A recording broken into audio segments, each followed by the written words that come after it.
everyone. Good afternoon. Good afternoon, all of you. Oh my gosh.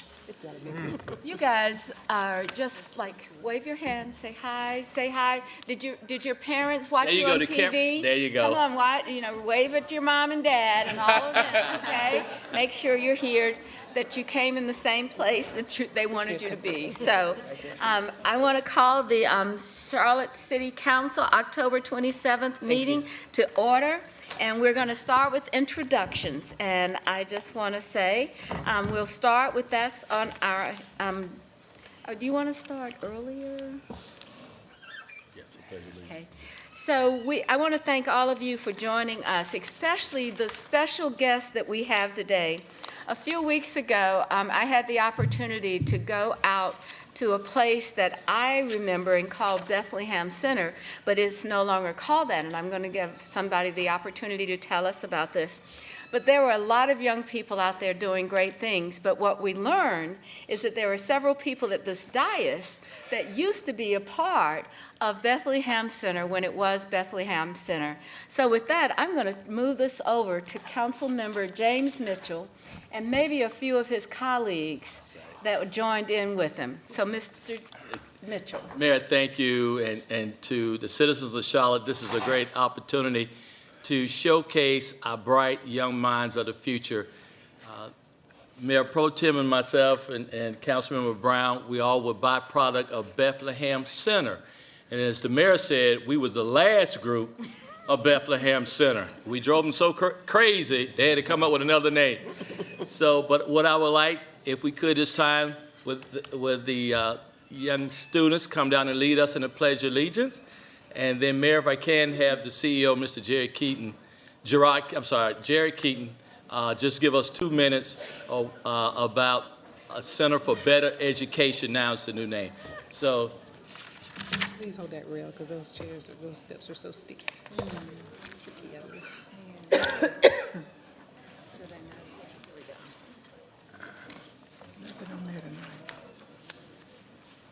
Can we all stand and let them lead us in the Pledge of Allegiance? Let them all get down here. Face the flag. Face the All right, flag. this way. Turn around Face the this flag, way. kids. This way. Right. Okay? All right, who's going to start you off? Who's going to start us off? Go ahead. Yes. Yes. Allegiance to the flag of the United States of America and to the republic for which it stands, one nation, under God, indivisible, with liberty and justice for all. Great. All right.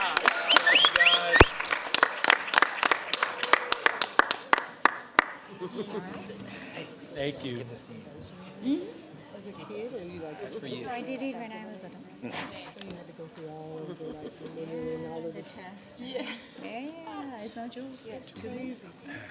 Mr. Keaton, you know, we have a meeting tonight, and you have the opportunity for 3 minutes, but we're going to give you 2 because the kids were fantastic.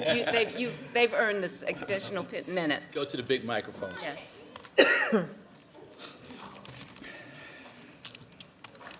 Good evening to esteemed colleagues in the City Council, Mayor Lyles, City Manager Jones, and staff. Thank you for allowing us to share with you this evening. As Councilman Mitchell so graciously shared with you, we are an 85-year-old organization as of Friday, October the 17th. We have been in this community serving since 1940, and that legacy has been built on 2 generational services to children and families. The Alliance Center for Education, affectionately founded as the Bethlehem Center of Charlotte, started in the Brooklyn community. Everybody's heard of the Brooklyn Village community. We were a part of that, and then in 1958 moved over to Southside Homes, where we served from 58 all the way until 2020, when we moved our headquarters to the Belmont Regional Center. We serve proudly out of 8 locations across the city, and also inside of 3 Charlotte-Mecklenburg school partner centers. And we have the pleasure of serving over 700 young folks on a daily basis. we have a legacy of making sure that families are included in everything that we do. Part of that is to make sure that parents are educated and informed of what's going on every day at school, and then they're empowered to mirror that at home in the appropriate way. Also, we get to know their goals and what they strive to do in support of their family, everything from furthering their education to becoming more employed or participate in job training programs. The city has been a wonderful partner to our organization and still is to this day. We want to thank Mayor Lyles, Mayor Pro Tem Dante Anderson, Councilman Mitchell, and Councilwoman Tijuana Brown for being a part of the legacy of the organization and sharing with us. So we just thank you for giving our kids an opportunity. Civic engagement is a big part of what we try to do, is make sure that the kids understand the importance of participating as a solid citizen in Charlotte-Mecklenburg. So again, on behalf of the 700 children and families, we thank you for your service and thank you for your time this evening. Yeah. All right.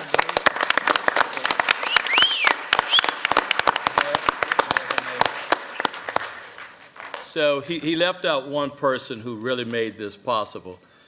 She invited me to a meeting and would not allow me to leave the room until I made a commitment. And so where is Kim Ratliff? You know where Kim is. Everywhere. Over Kim's there. everywhere. All right. And to show Kim's dedication, today is actually her birthday. So Kim, right. happy birthday to you. Happy birthday.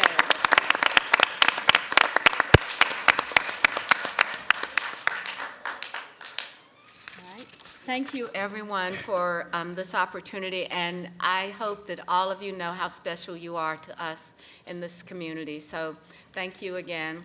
I also have noticed that there are a few other people in our, I guess what I call the top of the table up there. So let's talk about, let's see, we have with us tonight Nancy Carter, who's a part of our elected officials' work. Al Austin, I always do that, Al, who works with us on the not mobility, but I guess on the safety programs that we're working on, and he's doing a great job for that. Dave Howard, however, is doing a great job because he is helping us with our mobility plan. And I just want to say thank you, each of you, for coming and being a part of this afternoon. So thank you. Okay. Introductions or no? Yes, we're going to do introductions as well as an invocation, too. Excellent. So we're going to start with our introductions at the dais. We're going to start with Ms. Ajmira. Welcome, Dimple Ajmira, at-large member. Good evening. I'm Victoria Watlington, and I have the pleasure of serving you as a member at large. Edwin Peacock, District 6. Ed Driggs, District 7. Malcolm Graham, District 2. Dante Anderson, Mayor Pro Tem, District 1. Vi Lyles, Mayor. Marcus Jones, City Manager. Good evening, James Mitchell at large. Tijuana Brown, Charlotte City Council, District 3, and a proud member of Bethlehem Center, a product of their environment. The great work that they did. Thank you so much. My entire family went to Bethlehem Center. Amazing program. Anthony Fox, Interim City Attorney. Stephanie Kelly, City Clerk. All right. Any other recognitions that we have?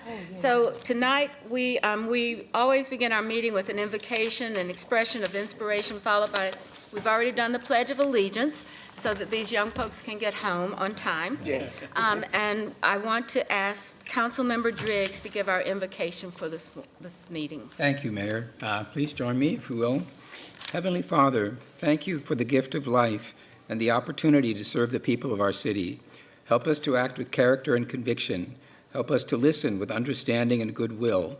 Help us to speak with charity and restraint. Guide us to be the leaders your people need. Help us see the humanity and dignity of those who disagree with us and to treat all persons with the reverence your creation deserves. And finally, help us to build a community where all our citizens can live together in peace, a community that is worthy of all those who choose to live here. We ask this as your sons and daughters. Amen. Amen. Amen. And we also want to recognize that Mr. Driggs has gotten to a special name, new name. I think it's called Grandpa. So, Mr. Driggs.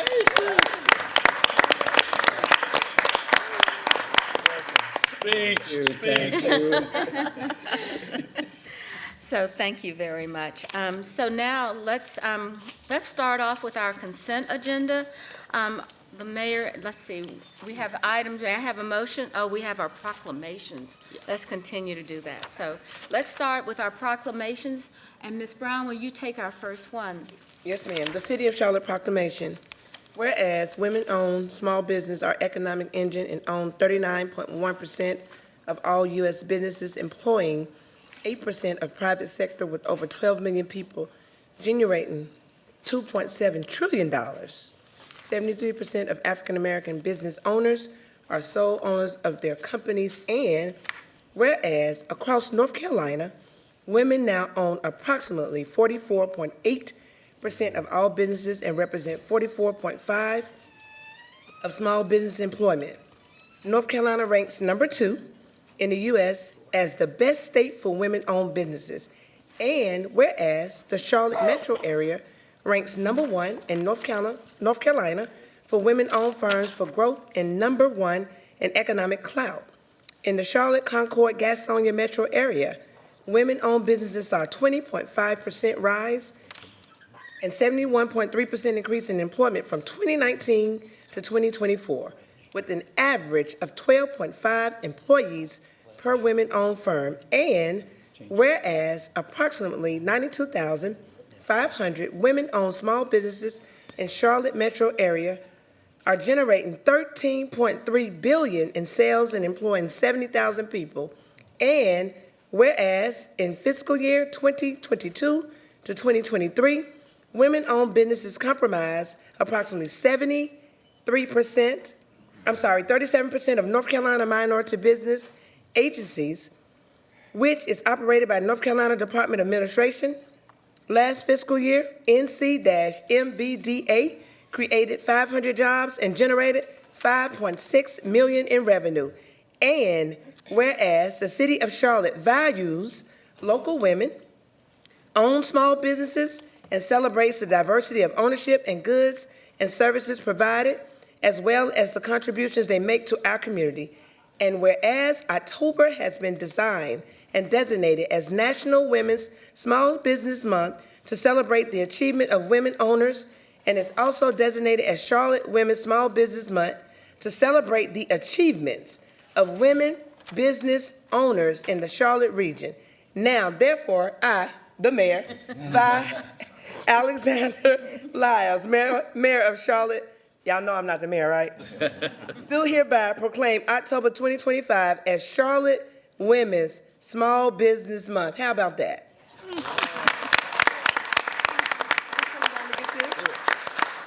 Are you giving this to someone? Is Nicole here? Is Nicole here? I don't think that she was able to attend. So we'll make sure that she gets it. Normally, we designate this to someone and give it to them, but this is great data. Thank you so much, Mayor. Thank you so much. All right, so our next proclamation Sure. will be Dante Anderson, our Mayor Pro Tem. Thank you, Mayor. And I'm going to read the proclamation for National Disability Employment Awareness Month. Whereas the City of Charlotte is committed to fostering a welcoming community that values diversity and recognizes the contributions of all individuals, including those with disabilities, and whereas October has been designated as National Disability Employment Awareness Month to bring attention to the importance of ensuring that all people with disabilities as an underemployed population have equal rights and opportunities in employment, thereby strengthening our workplace and our economy. And whereas the theme of this year's National Disability Employment Awareness Month, Celebrating Value and Talent, highlights the need for continued efforts to create welcoming environments where all individuals, regardless of disability, can succeed and thrive. Whereas people with disabilities possess a wide arrangement of skills, talent, and experiences that greatly contribute to the innovation, creativity, and success of businesses and organizations within our community. And whereas the City of Charlotte is committed to removing barriers, providing reasonable accommodations, and promoting employment practices that empower individuals with disabilities to achieve their full potential. And whereas this month offers an opportunity to raise awareness about disability employment issues and to celebrate the many and varied contributions of workers with disabilities.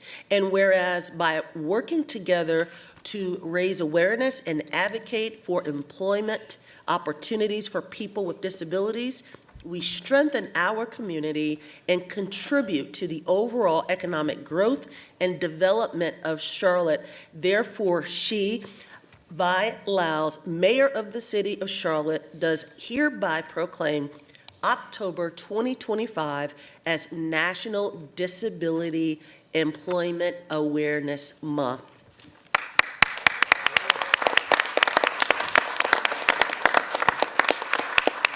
And I'd love to have Terry Bradley, Leslie Briggs, Cather Ahmed, Nyla Elman, and Blair Johnston. If you are here, can you come down? I'd love to present you with this proclamation.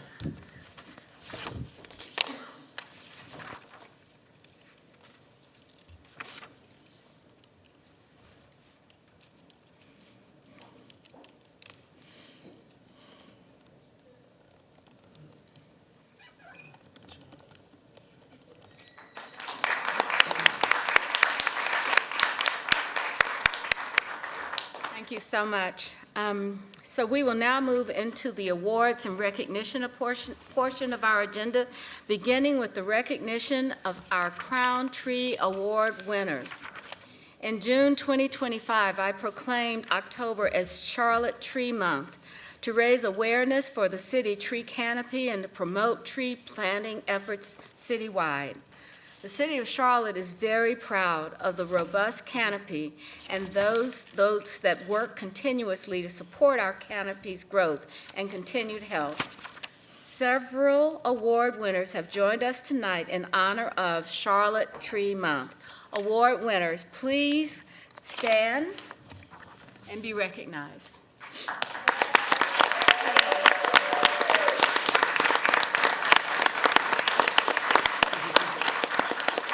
Before the meeting started, I had the opportunity to hear about the folks that did this work. I want to say first and foremost, I want to recognize our team. Tim, you do great work to make this happen.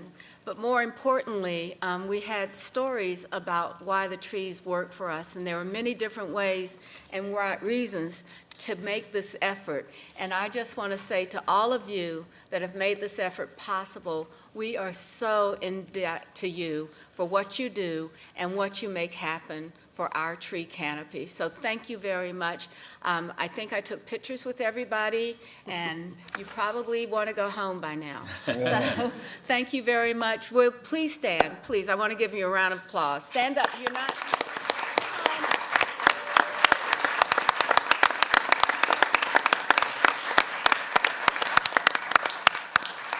Thank you very much. All right, so now, Mr. Jones, let's start the meeting, I guess. We should start it with our public forum. I'm sorry. Homelessness. One more award to give. Later. That's later. We have another one coming up, yes. Okay. We'll go ahead and start with our consent agenda. Is there anything for Ms. Harris to come up and that we need to discuss? Consent items are items 24 through 46, I believe, right? Yes. Here we are. Any questions? Mayor, move approval, items 24 to 46 on the Second. consent item. All right, we have a motion, and do I have a second? We have a second. Thank you, Ms. Ashmira. Any further discussion? Hearing none, all in favor of approval, raise your hand. Anyone in that doesn't agree or doesn't approve it, let me know if there is the, okay, so we're good. Thank you very much. So let's move on to our next item on our agenda, which is approving the following acquisition, 82 Douglas Public Forum. We're going to have our public forum now and start that with our list of people that we have now, the new list. We are going to allow for each person to have 2 minutes, and we will start with Gary Young. Mr. Young? Is Mr. Young here? Okay. Our next request is Matt Wessler. I may have said that. I hope this is correct. Matt Wessler. Okay. Lisa Canastas. Please, thank you. I hope I'm close to it. I Thank understood you. it was 3 minutes. It's 2. That's what I got in my email. All right. So, do I need to cut part of this? Please. Okay, it's gonna be hard. Mayors and members of the City Council, I'm Lisa Castanis. My husband and I recently reopened our restaurant, Soul Gastro Lounge, at The Pass, a new development from 3rd and Urban, at the Lynx Sugar Creek Station. I'm here today to highlight the challenges you'll find at this station. Let me set the scene for you. You walk out the front door of our restaurant to a broad concrete walkway directly in front of the station. Over 300 feet of metal rail bars any access to the pass. There's a concrete wheelchair ramp that leads only to a metal rail at the platform, rendering it inaccessible to the station. In fact, there is currently no way to access the station directly from the pass. The access point on our side of the tracks is near the transit center at the far end of our parking lot. An able-bodied person leaving the pass would find the fastest route to the entrance by walking through the parking lot, behind a dumpster, and stepping over a curb. If a rider is differently abled, it's more labor-intensive and frustrating. CATS has given several reasons for this inaccessibility, which I feel like I do not have time to share with you. But we are at a stalemate. The developer has said they were going to pay some money. CATS was going to do some work which this body approved. And now we're at a stalemate that doesn't serve the businesses. That entrance to that station is still closed. To illustrate how confusing the station is, on September 17th, EMS was called to respond to a medical emergency and couldn't find the access. Riders regularly, often daily, jump the metal gates to access the station. If CATS can't open the station to the pass because of safety concerns, how are they addressing the safety concerns currently caused by the lack of logical access and signage? I shouldn't have to plead for help negotiating transit safety funding between CATS and my landlord, but here I am. I think you can agree it's an untenable situation, and I'm asking for help as a citizen, a business owner, and a light rail rider. Please call upon CATS to make the station a priority, to make it logically accessible to the massive development it was funded and built to attract. Thank you very much. Thank you for the information. And I think that, Ms. Liz, will you have a conversation so that we can make sure that we've gotten all of the information that you planned? We will make sure that it gets reviewed and get information back to you. Okay, thank you. Our next speaker is Celia Call.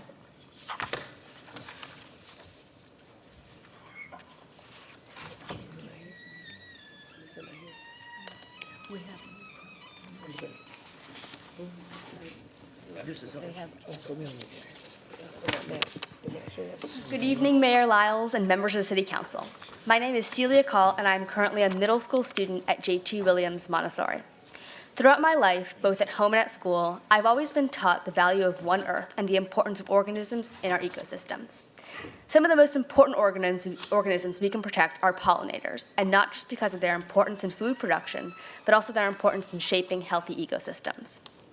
Over the last few decades, pollinators such as birds, bees, butterflies, and bats have been in steep decline. Since 1990, we've lost close to 90% of the monarch butterfly population. And most recent reports from scientists cite that the U.S. alone could see honeybee colonies decline up to 70%.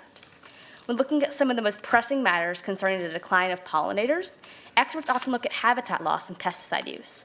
Lack of native plants or invasive species makes it hard for pollinators to find places to live and food to sustain their young. As clean and tidy as grass may make your home look, grass actually plays a major role in the decline of ecosystems.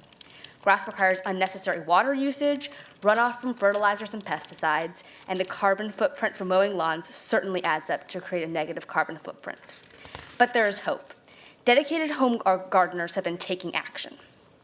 According to the National Garden Association and Wildlife Federation, between 2019 and 2021, the percentage of homeowners planning to swap a portion of their grass for native plants more than doubled from 9% to 19%.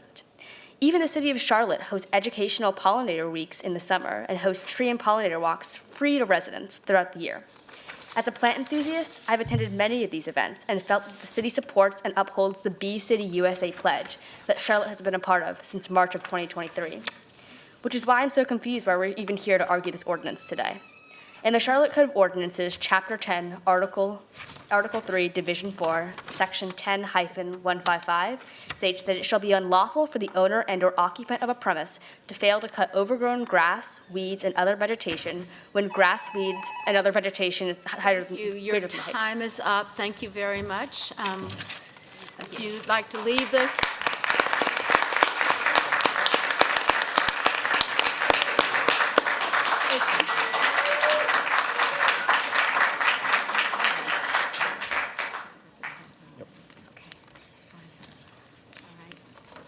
Thank you very much. I can imagine that this is a lot of hard work and research for you. So, our next speaker is Alden Picard.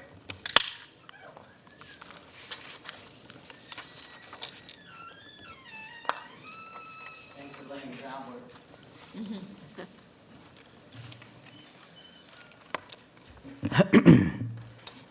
All right, good evening. Mayor Lyles, hi again. Members of the council and Mr. Jones. My name is Alden Picard. I'm a wildlife advocate and a Charlotte resident of 10 years. Today, I'm representing the Coalition to Protect Our Urban Nature. We are the voice for Charlotte's wildlife. I want to first thank Mayor Lyles. I want to thank Councilwoman Ajmira and Councilman Ed Driggs, as well as all of City Council for hearing our concerns regarding Charlotte's outdated overgrown vegetation ordinance. Thank you for fielding our countless emails and our phone calls and for the opportunity to speak at the public forum. Thank you. I also want to thank the City of Charlotte staff and acknowledge them for their hard work improving their internal garden registration process and for laying out good framing and content for the allowance of naturalistic landscapes. This work will be extremely useful in updating the ordinance. Now let me be clear, updating the city's ordinance by adding a height exemption for naturalistic landscapes remains the objective of our coalition. We see no reason not to codify the exemption. Winston-Salem, North Carolina, Columbia, South Carolina, and Green Bay, Wisconsin, among countless other cities across the country have already done this work.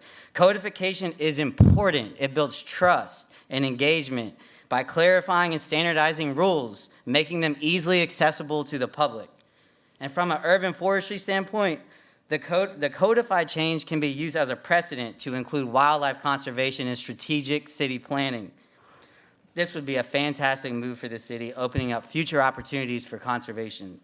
By codifying the exemption, the city turns its values into official policy. A codified practice sends a clear message by demonstrating that the city is committed to its principles, having a powerful effect on perception and behavior. We are asking you not to stop short. Please don't settle for anything less than systemic change. Please submit a policy referral to update the overgrown outdated vegetation ordinance. Thank you for your time. Thank you.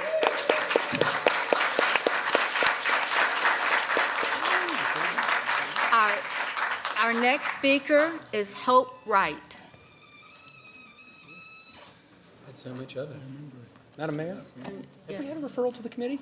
I'm sorry. Do we have a referral to the committee? Well, we can discuss that after we get through this list of people here. I think that would be helpful. We have. Okay. Yes. think, Mr., do you have to go That's practice? older than my kid. But do you have to go practice now? Yeah, I'll hold the kid. Okay, Yeah, thank there you, you go. Ms. Wright. Please, you have 2 minutes, so. Hello. Go ahead. Good evening, everyone. Tonight, my son and I are speaking as members of the Coalition to Protect Our Urban Nature, a network of organizations and individuals who care deeply about our city's green spaces. And our goal is to amend Charlotte's overgrown vegetation ordinance, as Alden already said. Over the past 3 months, city staff and council members have made significant strides, including improving the pollinator garden registration process. This is a great start in laying out a framework for the new ordinance language, and we thank you. The next step is for Mayor Lyles or a member of council to submit a policy change referral to a council committee. Same thing. Wildlife, including pollinators, are the unsung heroes of our ecosystems. In the past 2 decades, wild bee populations have declined by over 40%. I early voted for that sticker. And monarch butterflies are down by more than 80%. Without these tiny workers, flowering landscapes vanish, vegetable gardens wither, and Charlotte loses some of its charm and vibrancy. Today, Charlotte's restricted vegetation limit of 12 inches forces property owners to ignore native plantings, uproot milkweed stands, and replace wildflower blooms with high-maintenance grass. I know, makes me mad That too. kid sign up to speak? He's doing a great job. We're asking you for a modest change. Add an exemption in the ordinance for naturalistic landscapes, including native meadows and pollinator gardens. To close, I'd like to ask all those in attendance tonight who support this amendment to please stand.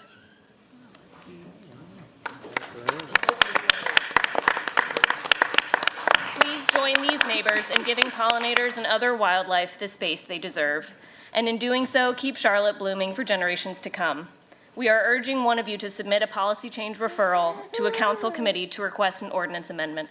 Thank you. Thank you. All right, our next speaker is Shay Abdullah. Are you here? Shay Abdullah?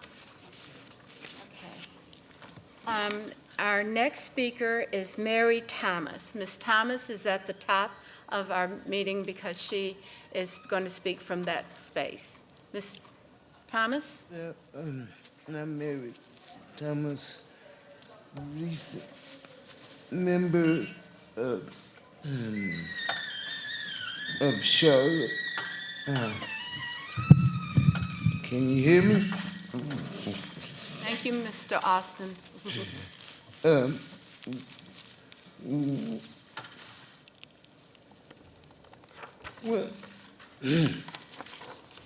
one of my concerns is that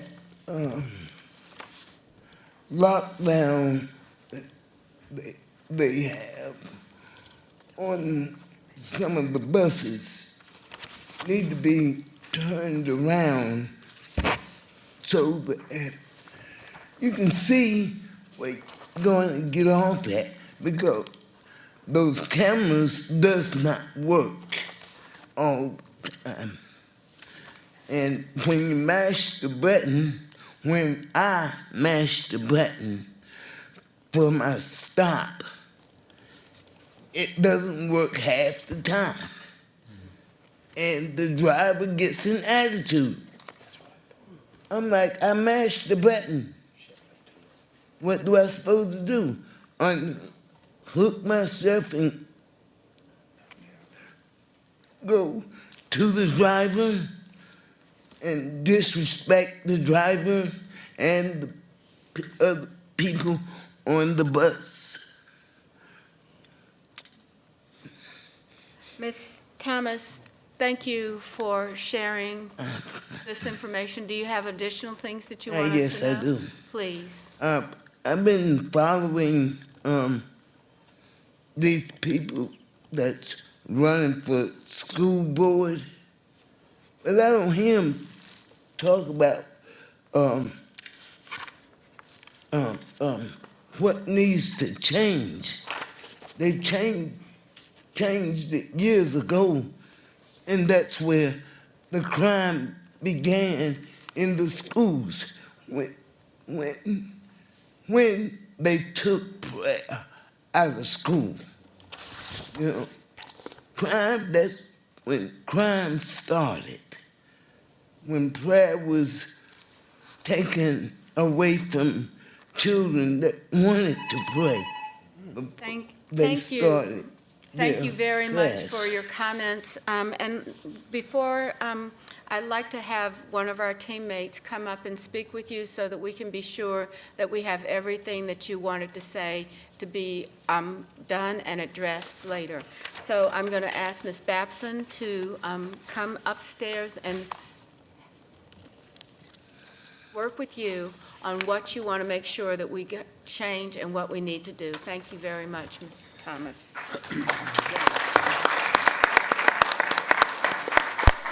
I think I missed a person, Lakeisha DePestra.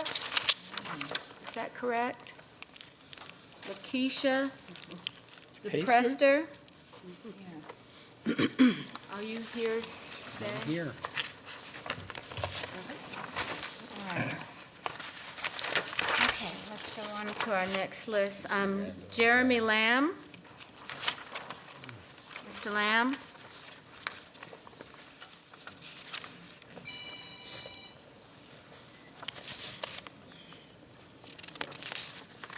Hello, Council, and hello, Mayor Lyles. My name is Jeremy Lamb. I play cello in the Charlotte Symphony, and I live right in Uptown in 400 North Church. Thank you, Councilor Driggs. And before I begin, this is not why I started, but I did want to, Mayor, I hope that you will take their request to update the outdated vegetation ordinance very seriously, because it sounds like a very good cause. But I'm here because when I moved here 10 years ago, there was a problem that seemed big at the time, but now it has grown and to me, it seems like it is kind of, it's starting to define Charlotte to me, and that is this issue of the loud sports cars with those cutout mufflers. They are going nowhere fast, and actually my friend spoke a little bit ago too, like a couple of years ago, and nothing has really happened, and I've never seen any cops pulling these people over. And so I looked up, and there are all the laws are on the books here. You have all the local noise ordinances are in place. The state has statutes, number 20 and 128. They're all there. So I asked so many cops, like, why do you guys not do anything about this? And every one of them says there are two reasons. One is that there are not enough cops on duty in total to deal with lower level infractions like this. And the second is, this one I didn't really know, but this is that the judges and the DA will just generally throw out their citations when they actually do bother to document them. So I'm here just to, I'm really curious whether, so I did look up how many cops are on the books, and it kind of shocked me and maybe shocked everybody, but there's actually fewer cops that are in the budget now than there were 10 years ago. And not only that, but there's a shortage of 300 police officers there's positions for those that are not being filled. And so, first of all, I'm just wondering if you would fill those spots and considering a camera program that has noise-activated license plate readers if you can't get enough cops for this. Sean, would you? Thank you very much. Our next speaker is Sammy Taylor.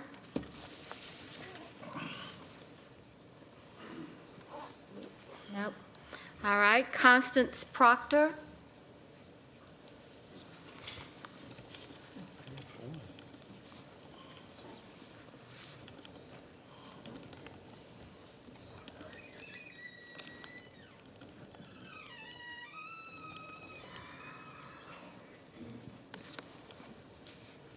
Good evening, council members, mayor, staff, and neighbors. My name is Connie Proctor, and I'm currently serving as chair of the Bicycle Advisory Committee. I am here tonight to ask for mobility freedom for our community, especially our children and older adults, and those who are carless. First, let me paint you a picture. You wake up to the joyful sound of children's chatter and bike bells. You look out your window. Through the dappled light under the trees, you see your neighbors, children and adults frolicking about, making their way to school or work. Groups of children talk and play with one another as they walk or ride to school. Some adults go to the bus stop or the train station. Some walk or ride their bikes. People have many opportunities to serendipitously meet one another and chat. The air is clear. Your neighbors are the business owners in the neighborhood. They live and work here. Everyone is in this together. We can have this vision. This can be our future. We just have to choose it.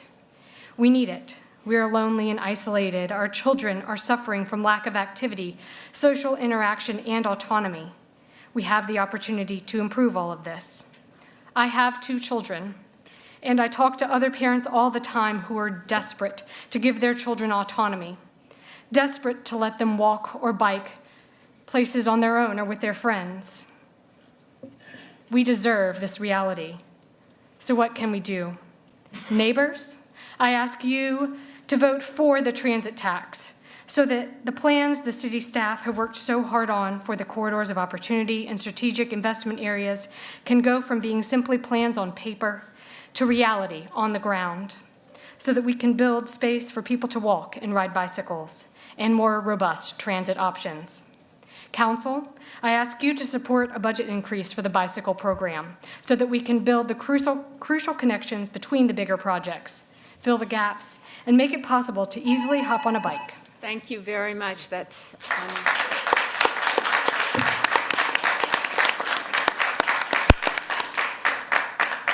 our next speaker is James Lee.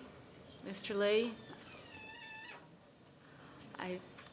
I did not see Mr. Lee today. So our next speaker is Edwin Murray. Edward Murray. Call me Ed. I already got one. We don't need another one. Right? Thank you, Ed. We got 2 over here, and I missed one. It's an excellent name. Okay. So hi, Ed, and I'm with the Charlotte Wildlife Stewards. And first of all, I'd like to thank you all for hearing our concerns here about the naturalistic gardening exemption here. Mayor Lyles, Mr. Driggs, Ed, Ms. Esmira, particular thanks to y'all as well for your commitment to moving forward on a code exemption here for naturalistic landscaping. I moved to Charlotte specifically because my partner and I thought it would be a good place to raise a kid. To me, Charlotte stands out as one of the most exceptional places in the country to raise a kid. So how does this connect to naturalistic landscaping? Let me explain.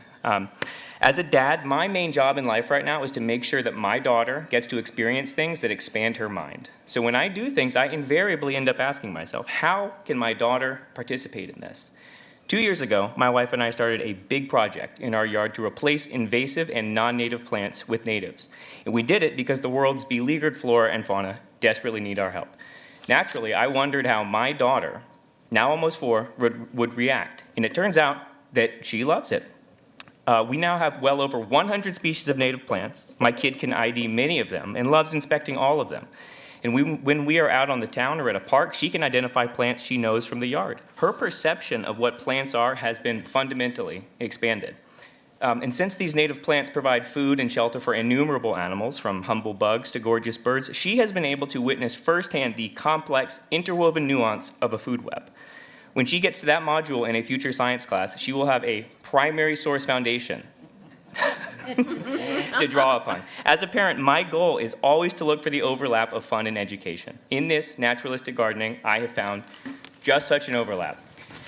Here's the rub, though. Sometimes native plants don't look like what folks expect. Beautiful 7-foot-tall spires of delicate flowers, dense thickets of berry-laden bushes, dormant plants still holding their seed heads through winter for birds to acrobatically feast upon. This diversity of life, this visual buffet of new things has proven exceptionally compelling to my kid.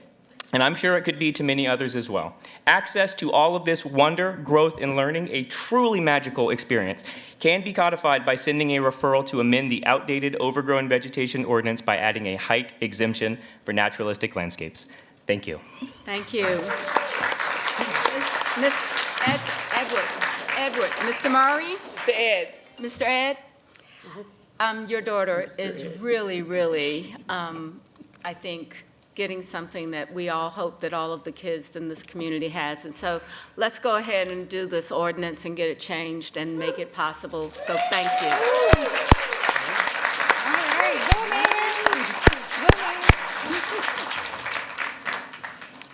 don't know who's going to do all of this work, but somebody's going to make it possible. I just think it means so much when you have kids around and what they can do and what they can learn. So that really does, mean a lot. So we really appreciate the way that you framed it made it just impossible to let it walk by. So let's go ahead and get it done.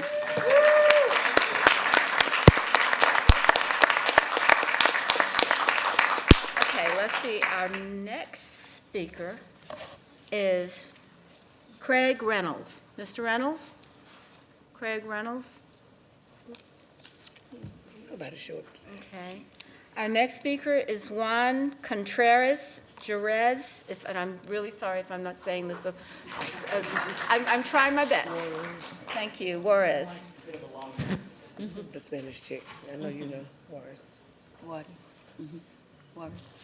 Thank you. Where have you been? I needed you all day. All right. Good evening, Mayor, members of City Council. My name is Juan Contreras Juarez. I live on the east side of Charlotte, and I'm a regular user of our bicycle infrastructure here in the city.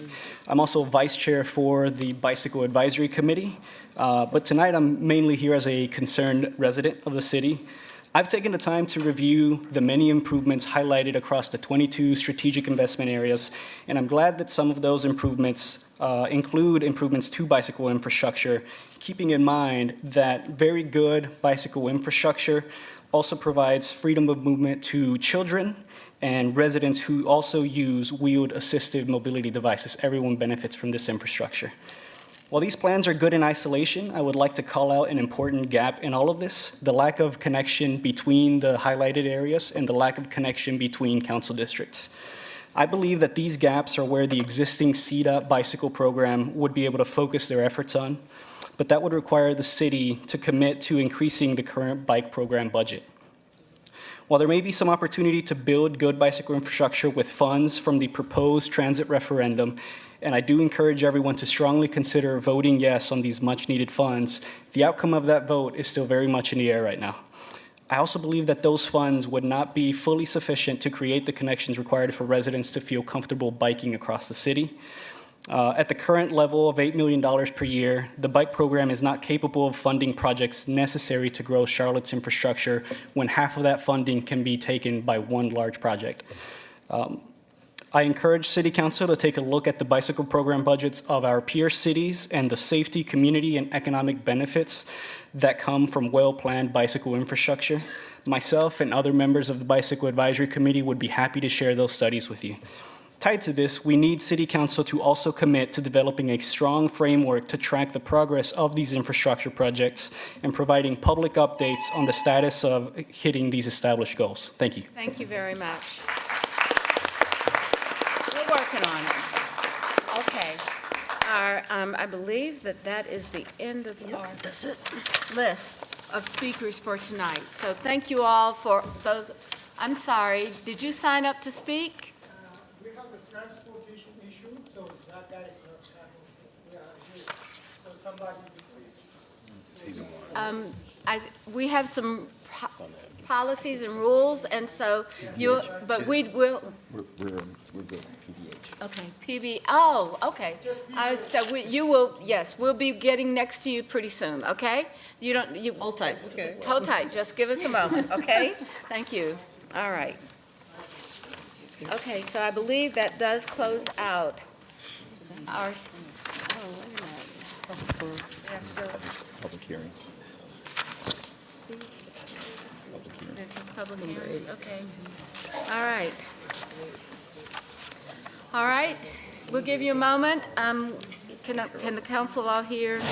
Let's just move on. We're going to have a public hearing on agenda item number 8, public hearing on the resolution to close a portion of right-of-way off the Mecklenburg Avenue. There's an A and a B. Do I have a motion? So moved, Mayor. We have a motion for A and B and a second for A and B. Any discussion? No speakers? No speakers. No speakers. Right. No, we don't have any speakers. So we have that. Do we have a motion? And we have a motion and a second. All in favor? We should say a motion to close the public hearing. Motion to close the public And approve A and hearing. B. Okay, and Yes. All right, so everywhere. So, okay, we're good. All in favor, please say aye. Aye. Anyone opposed? No opposing. All right, the next item is item number 9, a public hearing on a resolution to close an additional portion of Old Out Road and a portion of Marshall Drive. We have an A and a B to conduct a public hearing and adopt the resolution. What is the council's pleasure? Move to close the public hearing and approve B. Second. All right, we have an agreement on a second, Ms. Esmira, I believe, and Mr. Driggs. Thank you very much. Okay. Anyone ready to raise your hands, please, if pass the motion? There are no speakers. No speak. No speakers, no speakers at all. All in favor? Okay. All right, so we don't have any speakers. All in favor, please raise your hand. Anyone opposed? That passes as well. All right, the next one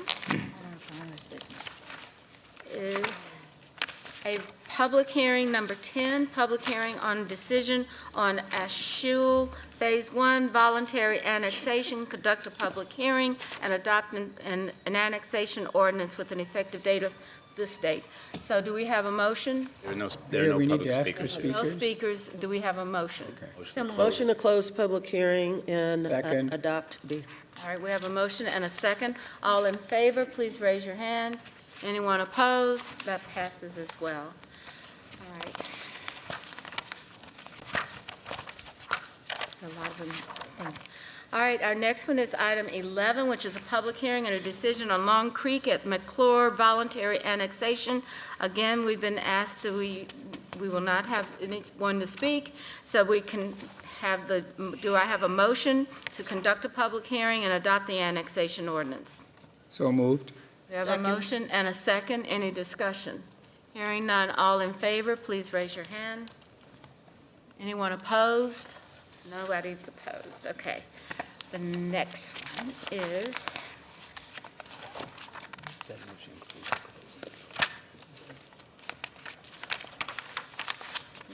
City manager's report. okay. We're going to go with the city manager's report. Thank you, Mayor, members of council, and to our friends out in the audience, now it's the time, okay? So a lot of hard work's been happening around the issue of passenger vehicles for hire. So from the city attorney's office, we have Jessica Battle here, who will give us an update on where we are with the passenger vehicles for hire. So thank you, Jessica.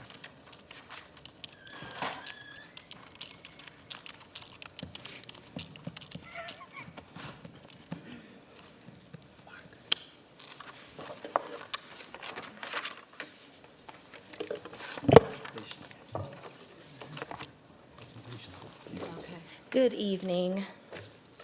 Thank you all for having us.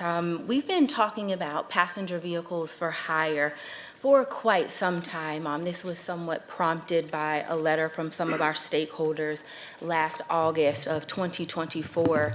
And since then, over the last 12 to 13 months, we've had extensive conversations, a lot of collaboration. I believe some of our stakeholders are here, and so we thank them for being here to hear this update.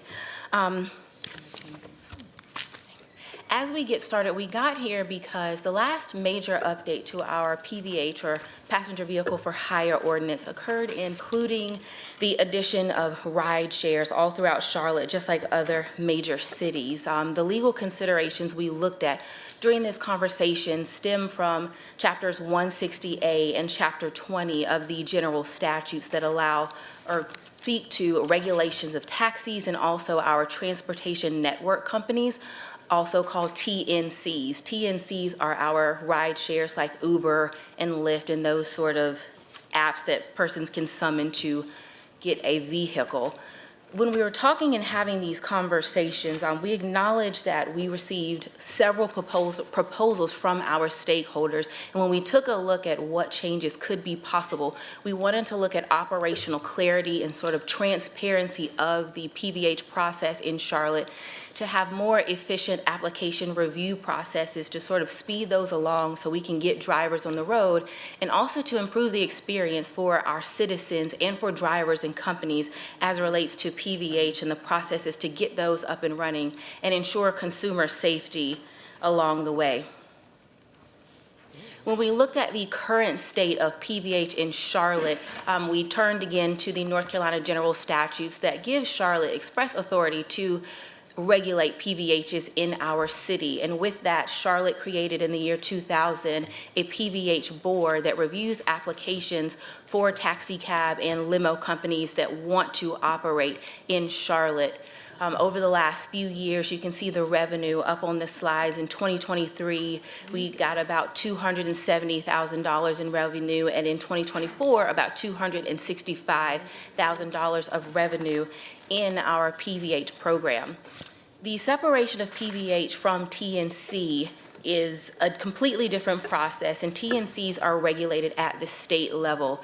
The state law expressly prohibits a municipality from regulating transportation network companies, meaning we cannot impose any sort of fee or tax or inspection requirements outside of the TNC process with the state.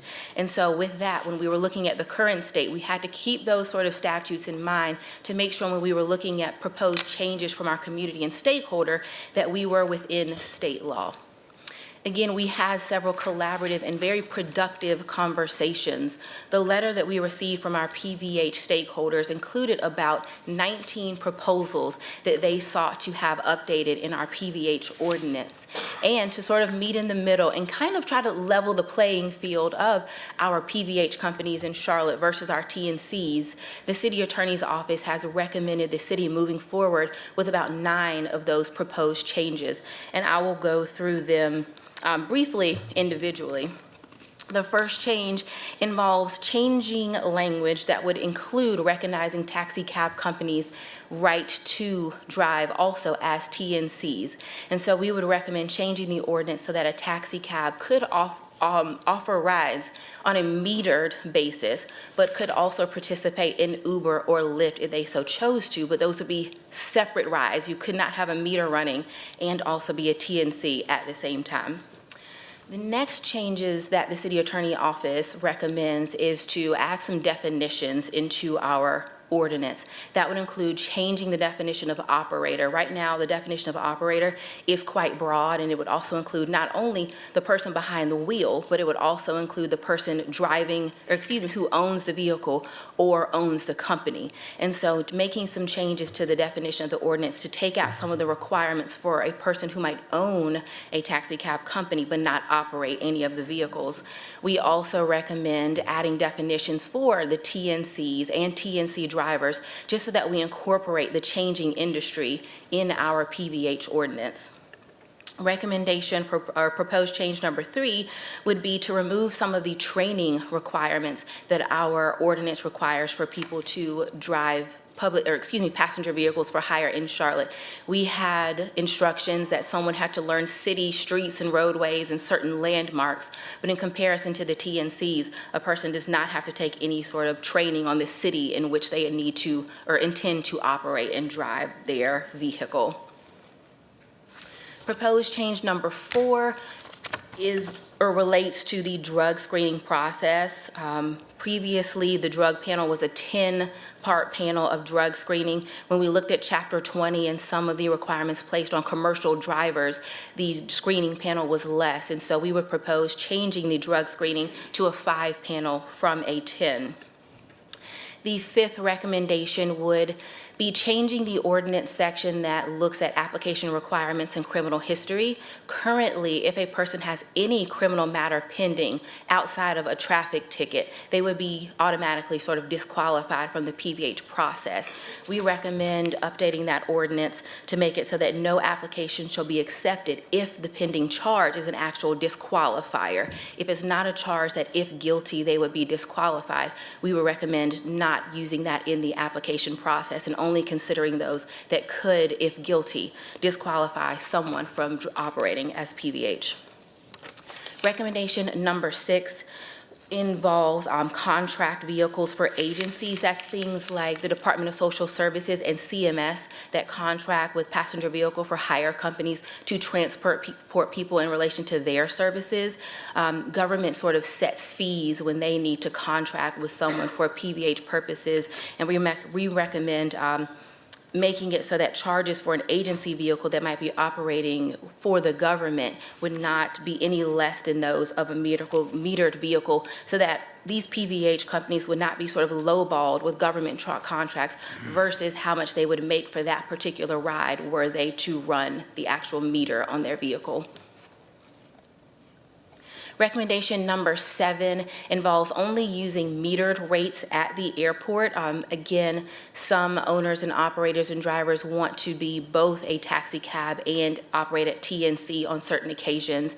We would recommend updating the ordinance so that if a person was a sort of dual driver, if they were to take rides to or from the airport, they would actually operate on a metered basis and would not operate on the TNC side of their vehicle for that particular ride.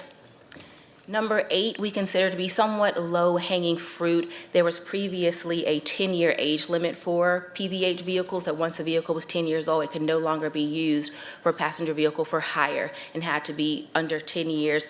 But obviously, a car can be newer and in good condition and older and in bad condition, and so we say that we recommend changing that to a 15-year limit for a car being used for PVH so that it is still safe and roadworthy.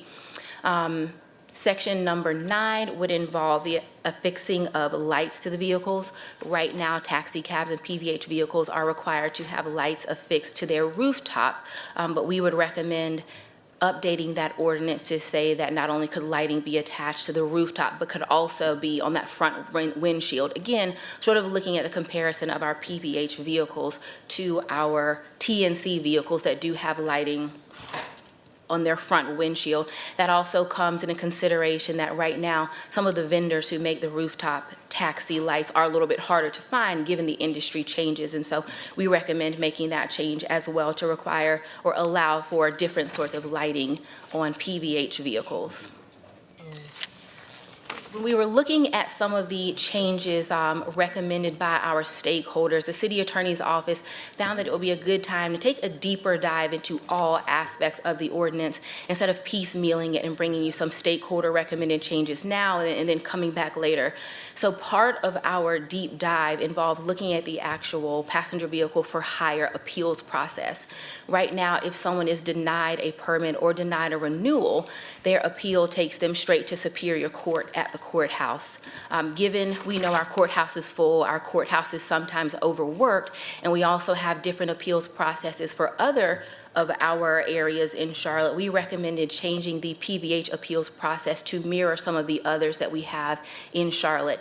That would involve someone taking their appeal to the PVH manager within the city. If they were still not satisfied with the result, they could then appeal to the city manager or his designee, and from there, they could then appeal to the courthouse and take that matter to Superior Court. It's important to note that if we were to do this, we would not be reinventing the wheel. This proposed process would mirror that used currently for sexual-oriented business appeals under Ordinance 6-476 would mirror that sort of process. The review under Superior Court would not be a brand-new review where there would be full evidentiary hearings, but in other words, they would be a review of the existing record for a Superior Court judge to make a determination on the appeal of the PVH matter. This is important because the person would have to sort of exhaust all city administrative remedies before they take matters to the courthouse, again, understanding that we don't want to overwork and exhaust an already limited court time within the system. In addition to making those sort of changes to the appeals process, we would also take a look at our internal processes of the PVH board and how they make their decisions. We received, again, several recommendations on how taxi stands are published right now. There is a list of available taxi stands in the PVH office that is available for public inspection. However, so that persons can more easily know where taxi stands are and be able to hail a ride. The PVH board is going to put in a conspicuous manager list of taxi stands within Uptown on their website, so someone would not have to go down to the office to do an actual in-person inspection. Also, we would recommend, or the board is going to make some changes so that the cost to transfer a PVH permit fee would not exceed the cost of a new fee or renewed permit. Sometimes drivers for a PVH company might switch companies and have to get a new permit. There was a time where that transfer fee cost more than the actual original application itself, and the PVH board is going to change that sort of process. We also had lots of conversations about the actual application process and the timing. It sometimes takes several weeks into months to get these sort of PVH drivers permitted and on the road to drive, and we know that holds up business, that holds up people's livelihoods and their abilities to take care of their families. So the PVH board is going to endeavor to approve or deny permits within 7 business days of receipt of all appropriate documents. Sometimes there are a few phone calls to get more information from an applicant, but once we received all documentation, the goal is to have those approved within 7 days, as opposed to that process sometimes taking a couple of weeks. In addition to this, we've kind of looked at PVH sending out the application packets to the state for criminal background checks on a more regular basis. We've proposed sort of all applications received on Thursday by noon will be mailed to the state for processing on every Friday, as opposed to waiting longer periods before our communications with the state. Some other changes that we looked at for PVH, which again would not require any sort of ordinance changes, but are more sort of internal process changes, involved airport flat rates. As we all know right now, rides to and from Uptown to the airport have a $32 flat rate. Our stakeholders have asked us to look into, and we are in the very early research and development stages of proposing additional destination points that would have flat rates within the city. I'll note that the state's legislative authority does give PVH the ability to establish rate schedule zones and changes for metered vehicles. And so if any changes were made by the PVH board, they would have to be noticed and set for public hearing, and all changes under the law would take place on July 1st of every year. So we have time to continue to look at some of those flat rate explorations to have different destination points with more upfront pricing for persons who are traveling to and from our airport. A lot of the changes we looked at, we were able to come to some sort of middle ground with our stakeholders, but there was some talk amongst our community about whether or not our PVH ordinance was obsolete. When we live in a major city, in a world where we have TNCs or people can hail a vehicle from their phone, there were questions about whether or not Charlotte still needed a PVH ordinance and a PVH board. And the city attorney's office believes that the PVH process is still very much relevant. There could be effects on consumer safety, quality concerns, some market instability, and potential monopoly by TNCs versus our local business owners were the PVH ordinance to be eliminated. And so with that, I want to end with the positive side and the benefits of our PVH ordinance as it relates to consumer safety. Our ordinance requires vehicle inspections, background checks, and we prevent unlicensed or unsafe persons from driving vehicles. And we also investigate passenger complaints.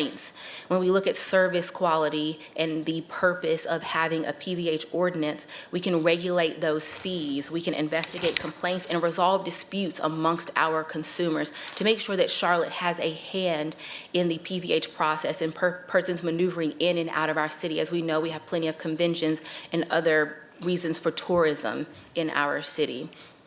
And so after these conversations, lots of back and forth, and I do really think our PVH stakeholders, again, we thank them for being here. I feel like we made a lot of headway, and they were supportive of the changes that the city attorney's office is recommending to you all. Of course, we could not make all of the changes. We had to make sure we were complying with our state laws and also the other sort of nuances within our existing PVH ordinance. And so we come here today to recommend that if council were to to make any changes, that these are the proposed ordinance changes we would look at.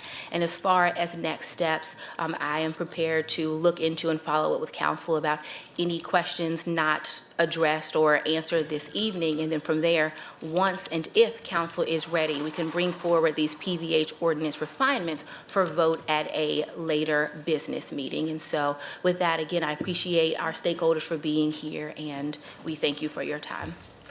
Thank you very much, Ms. Battle. Mr. Jones? So, again, thank you, Mayor, members of council, and I really appreciate the hard work from Ms. Battle and Attorney Fox and Sean Heath and CMPD to get to this place. I just want to echo what Jessica said. No one is suggesting anyone has to make any decision tonight. We wanted to use this time to at least get this in front of you, and whatever you need in terms of more information, we are willing and able to do it.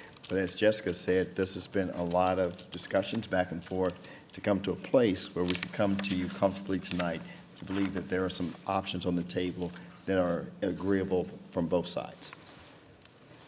All right, let's see, I see, we'll start with our Mayor Pro Tem and then come around Mr. Driggs and then Mr. Peacock. Thank you. And Ms. Battle, thank you for that information. A lot of good information in what you just presented. On page 6, the recommendation number 7 around metered vehicles at the airport, can you just describe that a little bit better for me? And I also wanted to know, is this suggestion a best practice in some of our peer cities? Or is this a new concept that we've come up with? So when we look at some of our peer cities, not everyone has a sort of PVH board that would regulate taxi cabs in the same way that Charlotte does. That's within North Carolina and also sister cities. But there are cities that do allow taxi cabs to operate in the taxi cab space and also the TNC space. And in some of those cities, it's kind of up to the driver of when they are taking a ride, if they want to do a TNC ride or do a metered ride. And so how we look at it is that there's a taxi stand at the airport. And so the purpose of this would be if a taxi cab is in that taxi cab line and they have their Uber app running, they couldn't switch and say, well, I'm in the taxi cab line, I want to do a TNC ride. You would have to remain in that taxi cab line and take a metered fare, opposed to kind of jumping out of that line to do the ride share. Got it. Okay, great. And then the last comment was around some of the other areas for a flat fee rate. Yes. I would highly suggest we look at the University of Charlotte. You know, we have a lot of students coming in and out of that space, and from the airport, I think it would be beneficial to help students if they had an affordable rate to get to and from the airport. Yes, absolutely. Some of the areas that were brought to our attention were University, Plaza Midwood, South End, South Park, and Ballantyne. But we certainly understand, yes, especially for students to know how much they would be spending to get to and from college during holidays and other sort of needs for transportation. Thank you, Madam Mayor. Mr. Ram, did you want to? All right, Mr. Driggs? Thank you, Mayor. I remember quite a long time ago, 8 years, 10 years, there was a lot of engagement by the taxi industry with the rise of the TNCs. And the difficulty we faced was they were just two completely different business models. And one of them traditionally had been regulated, and then the other one wasn't. And so we tried then to make some changes to level that playing field.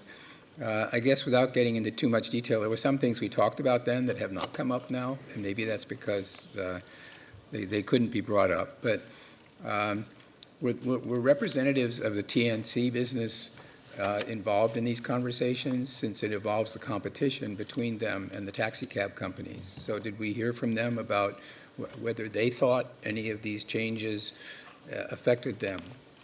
So the people that we did hear from were more so taxi cab companies that operate in both spaces, not so much generally our individual TNC drivers. It's a little bit harder for our PVH board to sometimes reach out to the individual sort of TNC and rideshare applicants because they're just regulated slightly differently than our PVH actual drivers. And so we did research at the state level and look into what other cities are doing across the United States, but didn't have as many like one-on-one conversations with our TNC drivers in Charlotte.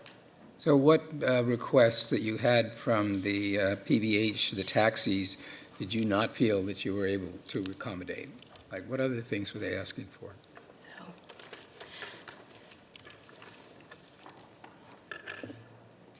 So one involved medical requirements and sort of changing the medical status or sort of certification needed for someone to drive PVH, just making sure that they are in a physical condition to drive. And instead of eliminating those for public safety, we thought that the PVH manager should retain authority to request a medical certification. For example, if someone were to have gotten in a number of vehicle accidents, maybe there needed to be a medical certification to make sure that person was safe and fit to drive. And that was one of the ones for public safety purposes we felt would not be in the best interest of PVH or our community to eliminate from consideration. Another involves sort of changing the background checking situation with the state, because I know one of the large complaints from our PVH stakeholders involves the timing in which it takes to get those background checks done by the State Bureau of Investigation. And so they recommended us doing background checks here in Charlotte. However, by statute, we would not move that forward because it would require a change at the General Assembly level in order for the city to be able to conduct background checks. It's required to go to the SBI, but there are changes at a state level that might soon allow the SBI to filter its background checks to third parties, which could speed up parts of that process. All right, I think that's helpful. Thank you. I just hope that before this comes up for a vote, if you could provide, would it be okay to provide like an overview of how other cities have dealt with these issues and just sort of put us in the context of solutions that have been adopted elsewhere? Yes, thank you. Will do. Thank you. Yeah. All right. Mr. Peacock? Yeah, thank you. Mr. Manager, I was just curious, did you not want to refer this to the committee first? It seems like a pretty in-depth topic here to be going through so quickly. I know you're not recommending a date in the future, but I just didn't know why we wouldn't refer this to a committee first. It could go to a committee. Okay. Ms. Battle, I had one question for you on page number 5. Your recommendation number 5, I don't know if this is a misprint or not, application requirements for criminal history. It says no application shall be accepted if there are disqualifying pending charges under the law. Do you mean to say qualifying? No, disqualifying. So right now, if What do you mean by that? I'm just trying to, are you? Excludes your eligibility. certain felonies would disqualify a person from drive or be getting their PVH permit. They'll be disqualified in sort of regardless of the totality of circumstances of their application. If they have certain class felonies, they would be disqualified from ever getting the permit. So right now, the way the ordinance sits, if someone has any matter pending, it could be a small class 3 misdemeanor, they would be disqualified, even though if they were to be proven guilty in court, that would not disqualify them from the final application process. So to change that is to make it more fair. If someone has a pending matter that would not legally affect their application under the statutory guidelines, we would allow those applications to continue through the process. But if someone had one of those felonies, they would not continue and automatically their application would be denied and disqualify them from the permit. Thank you, Ms. Mayor. Ms. Ajmira? Thank you, Madam Mayor. So a couple of questions.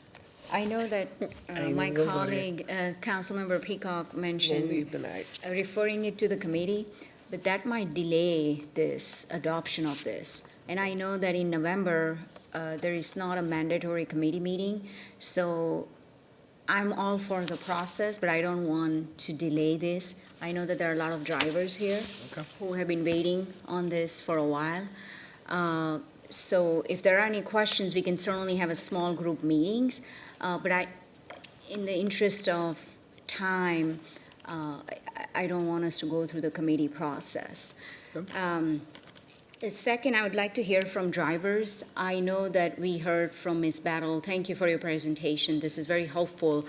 I would like to hear from drivers that are, we need to have some sort of forum for them to speak so we can directly hear their feedback on this.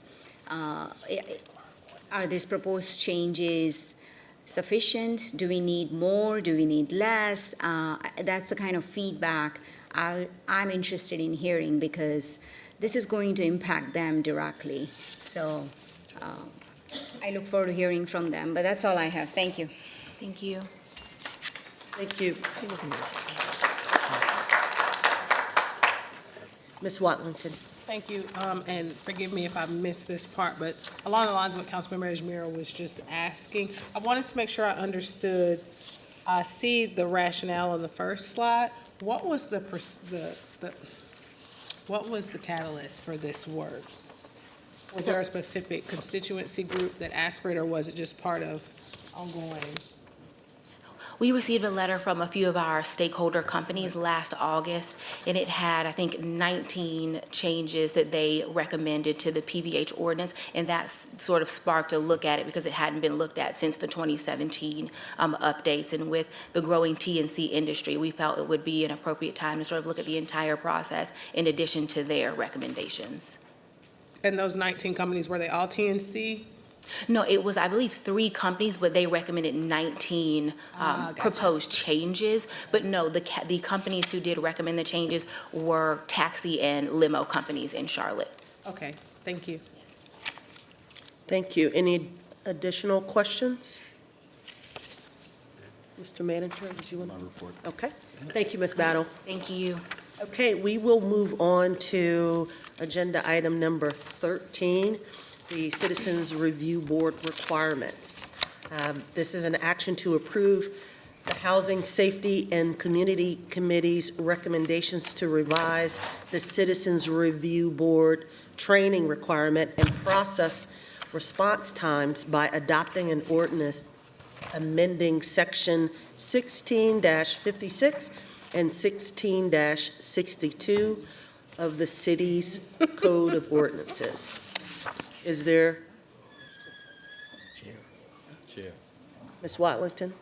Yes. So moved. Second. All right. Well, I have a motion by the chair and second by Ms. Ajmira. Any comment? Yeah, I do. All right, Ms. Ajmira. Yes, thank you. First, I just want to thank the Citizens Review Board members that are here in attendance today, just for volunteering their time to serve on this board and to uphold trust between our community members and law enforcement. As part of this process, I learned how involved the board is and just the amount of training that they have to go through to serve on this board. So this action streamlines the training as well as response times. So I will support this, and I also want to thank staff. I know we had one of the attorneys who was helping the committee with this process, so I appreciate our city staff and the city attorney for that. Thank you. Any additional comment? Hearing none, all in favor, raise hands. Any opposed?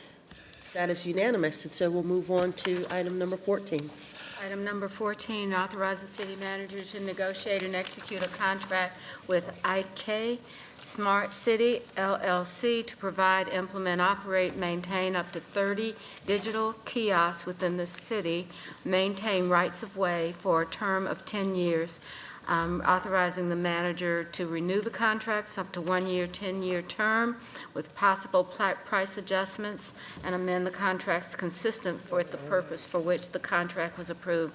And then the final item is to adopt an ordinance amending City Code Ordinances, Chapter 10, Article 1, in general, Chapter 10, Article 3, Public Health Nuisances, and Chapter 19, Article, I believe that would be 8, or decorative signs. Motion to adopt A, B, and C, Madam Mayor. Thank you very much. We have a motion on the floor. Any discussion? There are speakers. Oh, we have speakers. And we have speakers. Okay. We have 3 speakers, and I'll try to get everybody down here. Michael Smith? We see you, Michael. John Palolo. Did I say that correctly? John Paolo. We're just here to answer questions. Oh, okay, thank you. And Randall Sistrunk, are you answering questions or coming down? Okay, all right. Here we go. Mr. Smith. You have 3 minutes. Thank you. Mayor, City Council, Mr. Manager, Liz Babson, Debbie Smith, I'm grateful for the opportunity to speak on this topic about the value of digital kiosks can bring for so many of the commercial areas within our city. I know this is something that you guys have worked hard on. We're grateful for that work. But I'd like to take just a moment to share just a little level setting on South End and why we think this is particularly important for that sub-district. The South End has been named as the #1 busiest sub-market in the United States due to its large surge of residential and commercial development, adaptive reuse projects, strong retail and office demand. The South End Vision Plan, your South End Vision Plan, emphasizes walkability, bikeability, public spaces, inclusive growth, aiming to balance density with livability and maintain that eclectic character. Moreover, South End has become this vibrant destination for local, regional, and national visitors. And our team and the South End Board Committee and the stakeholders have long advocated for a more robust wayfinding and information system to support our guests that keep coming there. This is modern urban infrastructure. It's exciting that it's being considered. These digital kiosks are the right solution. We want to communicate immediately when somebody disembarks from the Blue Line, gets out of their car, walks the streets of South End, and comes to seek to support our small businesses, participate in the commerce of the district. The digital kiosks will provide dynamic communications for residents, businesses, shoppers, and visitors. There's text-to-cell wayfinding. There's vital public safety messaging, real-time light rail scheduling for transit-oriented neighborhoods, interactive potential to solicit feedback. Therefore, on behalf of the South End community and our advisory board, we thank the city for its continued partnership, collaboration, and support for advancing initiatives like this that strengthen our neighborhoods. We appreciate your consideration for bringing this innovative digital kiosk to the South End and other neighborhoods, and we look forward to working with you to improve connectivity, accessibility, and civic engagement across Charlotte. Thank you. Thank you, Mr. Smith. All right, do we have any other speakers? All right, so I believe that there's a lot of interest in this, and I don't think it starts this way, so why don't we go ahead and start with Mayor Pro Tem and come around to Ms. Ashmira, and then we'll come back around this way. Sure. Thank you. Thank you, Madam Mayor. I think this is a really exciting moment for our city. When we have the opportunity to travel to different cities, we see this level of technology there. And for Charlotte, in order for Charlotte to be a world-class city, we need to make sure that technology is accessible. Certainly Wi-Fi, if you travel to any major tier city outside the U.S., public Wi-Fi is accessible for those traveling from other countries, and of course connects those who do not have the internet with the opportunity to be connected with the internet, in addition to wayfinding, navigation, and other things. It just adds a level of appeal in the communities where you see these kiosks, and I'm really excited that we will have 30 of them, several of them in District 1, which I'm also excited. I saw the map around that. So what Mr. Smith just said as it relates to South End and it being such a hub for both densification, but balancing that with jobs and walkability and being able to call it also a neighborhood for so many that live there and live, work, and play really all right in that one area. It is one of the areas in our city that is most visited as well, whether it's for soccer games, football games, et cetera. People will go and dine along South End and enjoy the bars. So really great to see this happen. I know it's been a long time in the making, and I'm very happy to see this come to Charlotte. Thank you, Madam Mayor. Mr. Graham? Thank you, Madam Mayor. The Economic Development Committee had the opportunity on at least 2 occasions to hear the presentation and really get to learn more about the opportunity that we're voting on tonight. And so I want to thank my Vice Chairman, Mr. Mitchell, and Ms. Molina, who I'm almost certain will have more to say about this. They actually identified the opportunity from a National League of Cities meeting and brought it back and really chaperone it through the system here at the City of Charlotte. So I want to thank them for their support and their leadership on behalf of the committee for getting it done. So I'll defer to Councilmember Mitchell, and he can speak for the committee when appropriate. I think that the chair has moved to give you the opportunity to speak, Mr. Mitchell. Oh, okay. Okay. Thank you, Mr. Chair. Let me gather myself, because sometimes we don't get a chance to serve the community long enough to see things that we work so passionate for to be implemented. So let me thank my colleague, Councilmember Marlena. As the chair said, we were in Seattle, Washington at a leadership conference by National League of Cities, and we went by this booth, and it was Ike talking about kiosks. And first thing they said to me that was fighting words, they said, "We going to Raleigh first before we come to Charlotte." And I got very upset. You guys know I'm competitive. And so I said, I'm going to find out the ship that they send in the kiosk to Raleigh and make sure I intercept it. Because Charlotte, we're going to have the kiosk first. But on a serious note, I think this is a win-win for our community. Michael, thank you for being here, for talking about it. Not only we have the corridors involved, we got all our 3 MSDs, and this is no cost to the city. I want the citizens to understand that this is strictly a revenue generation for us. But it's more important we talk about the corridors. So now we have our small business in the corridors now to advertise, talk about their services and their products.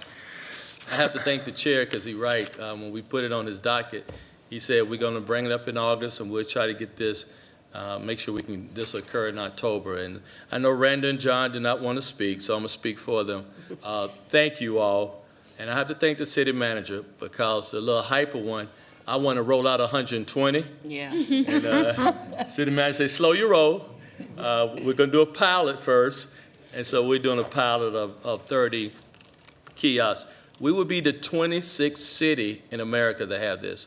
So we follow behind Miami, Tampa, Baltimore, and Miami, who also are implementing this new technology. And to Dr. Watlerton and Mayor Pro Tem, they're more tech savvy than I. And so I'm gonna lean on them to really embrace technology. So thank you, and to staff. This was a lot of heavy lifting, a new initiative. So Brandon and Debbie, thank you so much for your leadership. Thank you, Mr. Chair and Mayor. All right, Mr. Driggs. Thank you, Mayor. So I'm excited about this opportunity. Appreciate you bringing it to us. And I will note a lot of people probably don't know what a digital kiosk is or what it looks like, okay?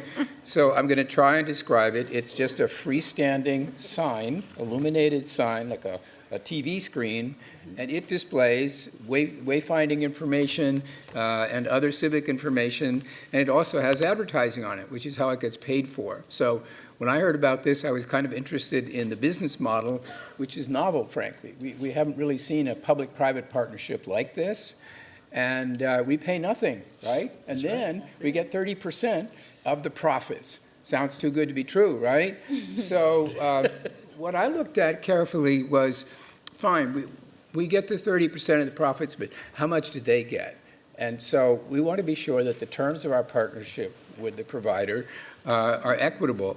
And I won't go through a couple of questions I asked and some information I got, but basically my conclusion was that the benefit to the city and the terms of the deal are such that we can embrace this enthusiastically. So just want to thank everybody involved. I think these will be an amenity in Charlotte that we can all appreciate. Thank you. Mr. Peacock? No questions, Mr. Mayor. Thank you. All right, Ms. Watlington? Thanks. I have a few questions. First of all, It's been a long time coming, so thank you for the work, Mr. Mitchell and Ms. Molina. I remember having this conversation at one of our conferences in Atlanta and walking through the city and seeing what was offered there. Just a couple of things that stand out to me as I think about this. The first one is I'm always thinking about additional opportunities, the what ifs. So I'd be very interested in understanding, I hear some of the business model is advertising is where the revenue comes from. Is there a component at all for businesses in and along the corridors, for example, that may need access to this? Is there a lower barrier of entry there from other traditional types of marketing? I'm just very curious how we might be able to leverage this, even if it meant the city purchasing time to advertise, to increase access for different types of businesses. Thank you. Good evening, members of council, City Manager Jones, Mayor Lyles. Thank you for the opportunity. Randall Sistrunk. I lead public-private partnerships for Ike Smart City, and so that's a great question. To answer your question, there's an enormous opportunity to partner with local businesses and small and minority businesses. Part of our business model is we offer 12.5% of time on the kiosk for city and community content, as well as any unsold inventory. We'll also have our community outreach and engagement team go out and work with these small and local businesses to offer them free advertising or sometimes advertising at a reduced cost. Awesome. And then along those lines, you mentioned the community engagement piece. I'm curious as to how you all have leveraged your technology in concert with like emergency services, for example, in other cities. Is there an opportunity to connect the two technologies? Yes, so what we do is we work very closely with our cities and our community stakeholders in public safety. And so our cities have an optional 911 emergency call button and security and safety cameras. So we would work with the city in working to deploy those interactivities. Perfect. And then one more follow-up on that. Are these screens, are any of them touch screens? All of them, actually. Fabulous. There's a touch screen on each face of the kiosk. Fantastic. So I'm very interested in some of the other things that can happen, gamification, even gathering, as I'm sure you probably already thought about, gathering consumer insights from these particular kiosks. A couple of quick questions about the terms and the ordinance. I want to make sure I understand, and I'm sure this is probably covered in the committee already. As it relates to the public side of this partnership, are the locations where these kiosks will be on public land? So the kiosks will be located within the public right-of-way. Okay. And the locations will be determined through partnership, through our partners at the MSDs, the Corridors of Opportunity, City Council, and the Mayor and City Manager. Perfect. And then last question in regards to the ordinance itself, and this may be for our attorneys, but I just noticed in here that the last section of the ordinance where, the second to last section, section 2, where it talks about prohibited sign devices, and it says no decorative sign may be lighted, may flash, or may make noise unless it is part of a city-approved interactive informational and wayfinding kiosk. I just want to make sure that I understand what the intent behind that is, and how that may or may not impact other digital signage throughout the city. What is the intent here? Sure, thank you. Brandon Brazil with CDOT.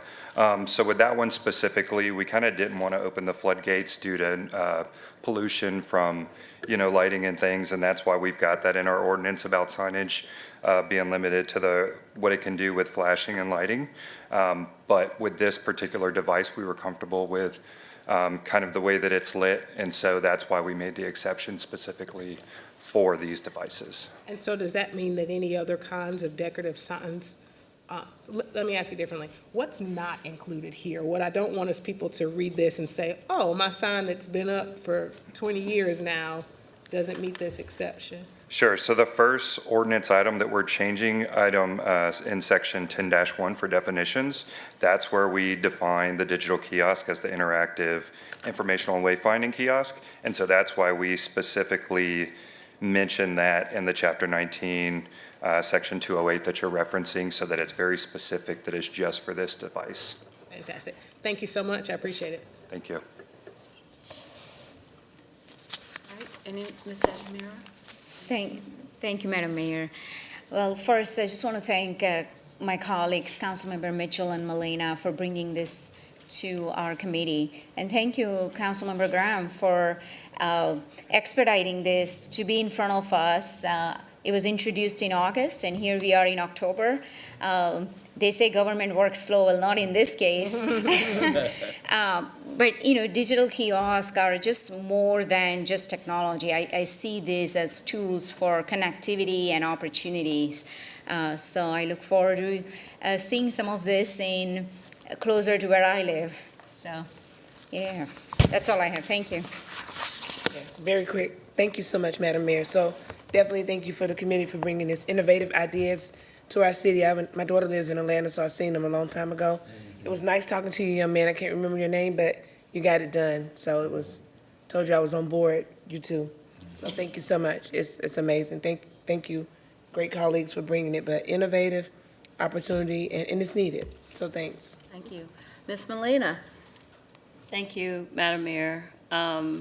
There's been so much said, so I don't really want to be redundant, but I do have to make sure that I mention, again, we have such a gift in, you know, having those that have been on board on the council for some time. When we saw it, James and I, when I first went to National League of Cities, when I first got elected, I'd heard about National League of Cities, and as soon as I got elected, I went following this guy to a National League of Cities conference.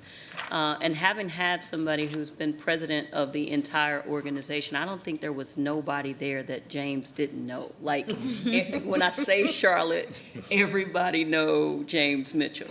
And so, you know, having that tag team, even, you know, having the interest in having that tag team and having somebody who really knew what to do with the idea and how we could execute on it with the interest has really been part of that expedition.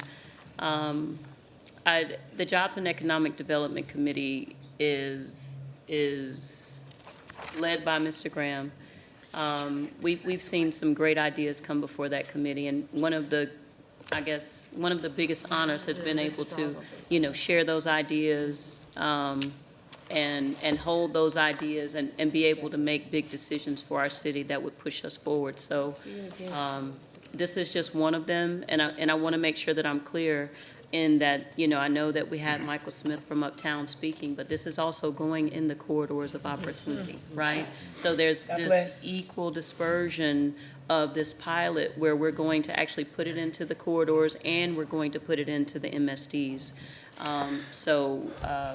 There will be some, you know, benefit to many types of our residents, which I find to be very positive. So I'm very excited about this pilot program.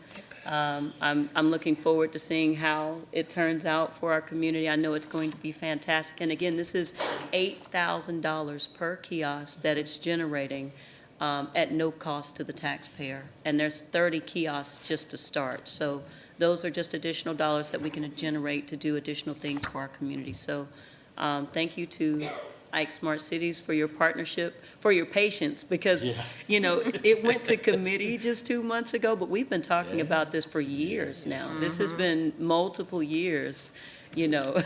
I see you flashing up there, David. Yeah, it's been multiple years in conversation. So, and, you know, to be able to actually execute it now and, you know, brag to our colleagues in Raleigh and Atlanta that we did it, you know, and I'm just really excited. So thank you again, Mr. Manager, Mr. Chairman, colleagues, because again, I always talk about this is a team sport. None of us are great alone. There is a such thing as having a good idea, and then there is the challenge and the responsibility to get other leaders to see that mission and to buy into that mission. So council, all leadership teams, it's a team sport. And so thank you to my colleagues for, you know, being on board and being supportive as well. All right. So it sounds like we've got a really good idea of what we're going to do. All in favor of the motion, please raise your hand. Anyone opposed? Thank you very much for moving us forward in a way. So.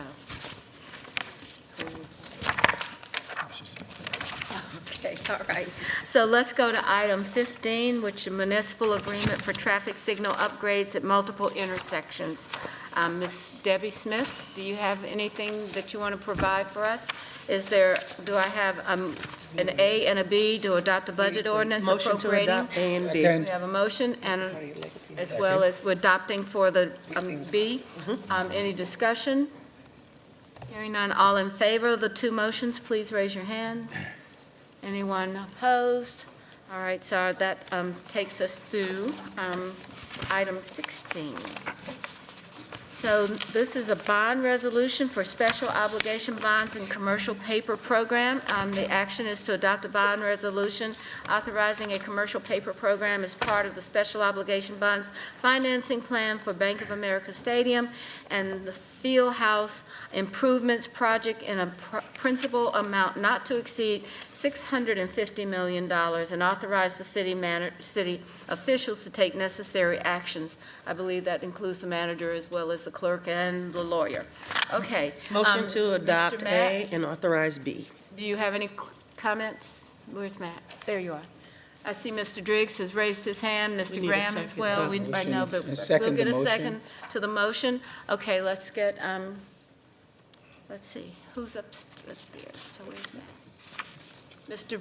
Driggs, do you want to talk with, Matt, do you want to come down, I don't, do we need to? please?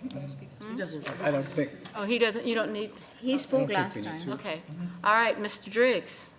So I will just note, and correct me if I'm wrong, but this is a procedural step implementing something that we've already decided on, our partnership with the TSE on the team.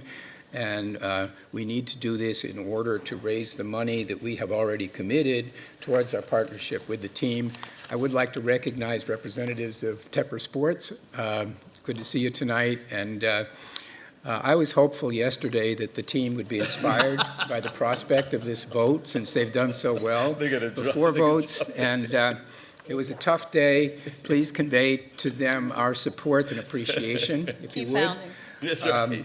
And that's really it. I mean, if you study this, it's procedural. This is something that could have been in consent. That's All it. right, any other comments? Mr. Graham? Yeah, ditto to what Mr. Driggs indicated. Again, this is just a step two of a two-step process. Want to thank the team for being here tonight and for your support and working with the neighbors and the residents of Third Ward and others. Had a great week last week with the NFL owners. And with this vote tonight, we're ready to build a building and get renovated and get started over there. And that's going to have huge impact for many frontline workers in our community. So I look forward to seeing it happen. All right, any other comments from council? Madam- Hearing- Yes. Madam Mayor, can I just mention, we'd be remiss if we didn't talk about Charlotte FC making it to the playoffs. Uh-huh. Yeah. Been in it for a third year. Incredible. So support Charlotte FC when they play in the playoffs this week. It's a big deal. I think it's tomorrow. Yeah, okay. All right, so has everybody gotten, we're cheerleading out for the team, so all in favor, please raise your hands. Anyone opposed? We have one in opposition, so thank you, everyone. So our next item is item 17. This is a public-private partnership to restore and redevelop the historical Excelsior Club. We have several speakers to come forward first, and so we'll do our speakers first and then continue with the council. Ms. Erica McNair, Ms. McNair, please come down, and thank you for being here. Logan Creech, if we could have two people, we have one over here as well. Mr. Creech?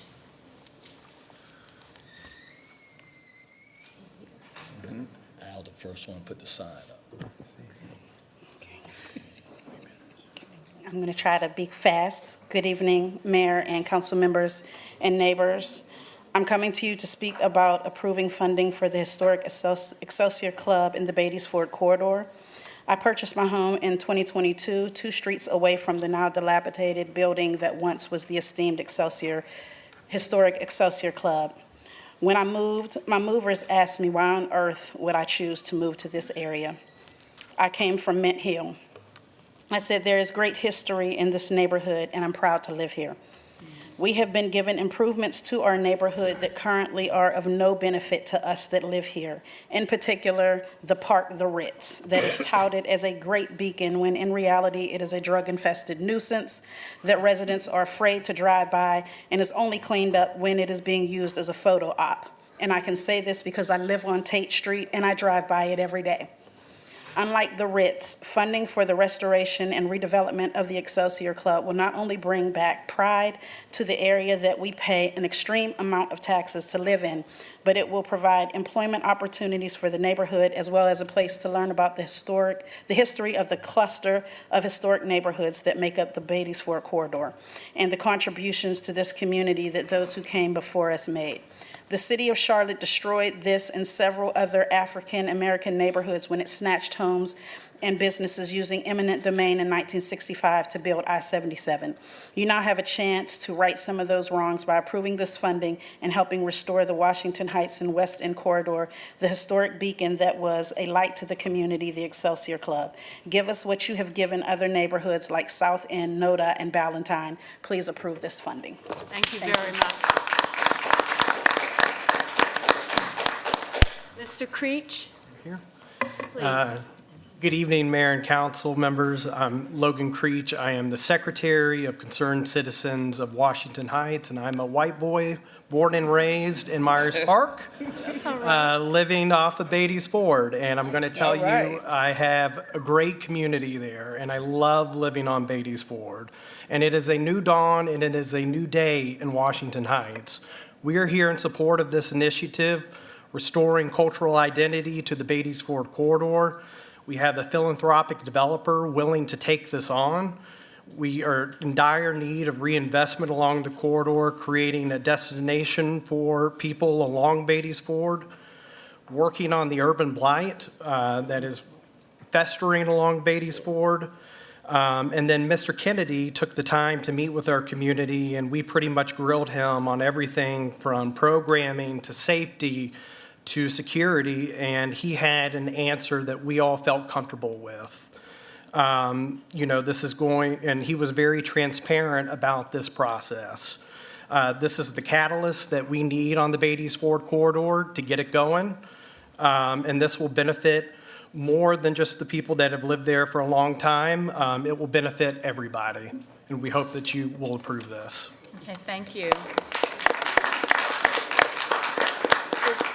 Chris Dennis here? Yes. Where are you? I can't. Yes, Chris. Okay, hey, Chris, sorry, come on down. I know, could not see you. And the follow is Shedrick Matthews would be following Mr. Chris Dennis. All right, Jackie Robinson. Good evening. Good evening to the mayor and the council members and all those who came tonight to stand in support of this historic effort. Beatties Ford Road has always been more than a corridor. It's a pulse that runs through the Charlotte story. It's strong because the people who live, work, and invest and chose to invest there. Before I knew about the famous Dirty Thursdays, Don't tell all the secrets, Chris. I know. that premier social scene we all remember, there were community meetings that were held there at the Excelsior Club. It was where I actually got a chance to hear Charlie Jones spread his arms and invite all of his elders into the room. It was at that very moment that I realized the importance of community activism. The Excelsior Club wasn't just about building, it was a bridge between generations that helped overcome struggles and create the progress. It was where history and politics and pride met under one roof. For me, this place was the spark of the Excelsior's ignited journey in the community, ignited my journey in community activism as a president of Lockwood community for more than 15 years. It taught me why preserving our community is so vital and essential. This understanding drove me to the success in a public-private partnership on Beatties Ford Road at LaSalle and Beatties Ford, a project that led my team, Efix Development Corp. It stands as a proof that when the city and the communities move together, progress follows. Now we have another chance to do it again with the rebirth of the Excelsior Club. This isn't just about restoring a building, it's about reviving an institution that has shaped leaders, hosted movements, and celebrated the very spirit of the historic West End corridor.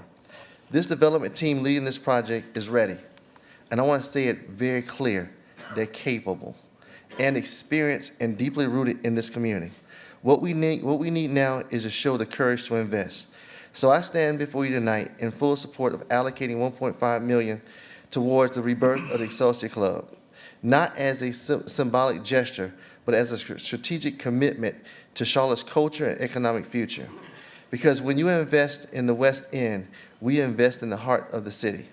The power of saying yes starts tonight, but not just to restore what once was, but to reimagine what still is and will be possible. Tonight I ask you to support. Thank you.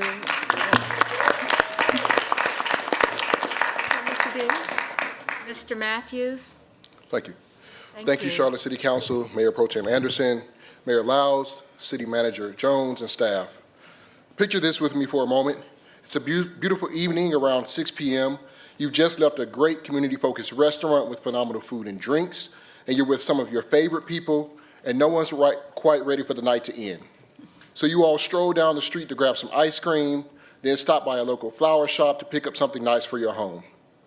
Now, as I describe that scene, you might imagine yourself in Uptown, South End, Plaza Midwood, or NoDa, but you're actually right down the street on historic Betty's Ford Road in Charlotte's West End, one of the most underappreciated and underinvested walkable communities in our city. Today, that flower shop I mentioned, it currently exists as Stroud's Florist. The ice cream shop does not, and the restaurant, reimagined as the Excelsior Club, currently does not. Right now, what stands there is a dilapidated building, a painful reminder, excuse me, of neglect, lack of investment, and missed opportunity. But what could stand there is a catalyst, a spark for new energy and community pride. My name is Shedrick Matthews. I serve as the Vice President of the Concerned Citizens of Washington Heights. Washington Heights, one of North Carolina's first and possibly only streetcar suburbs built for Black residents.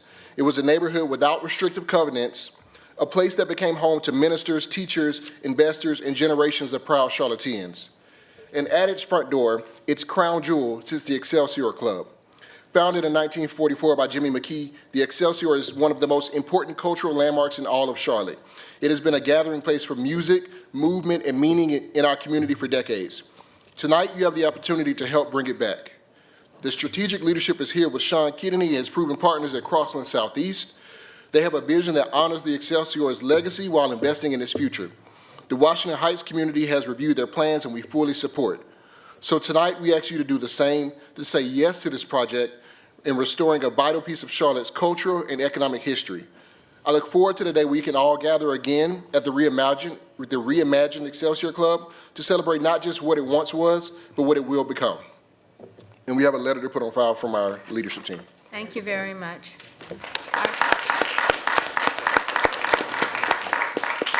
Our next speaker is Rodney Hood. Excuse me, excuse me, Mr. Matthews, excuse me.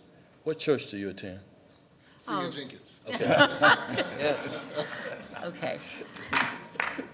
You're getting too much joy today. I'm sorry, man. I'm sorry. Too much joy going on around here. Okay.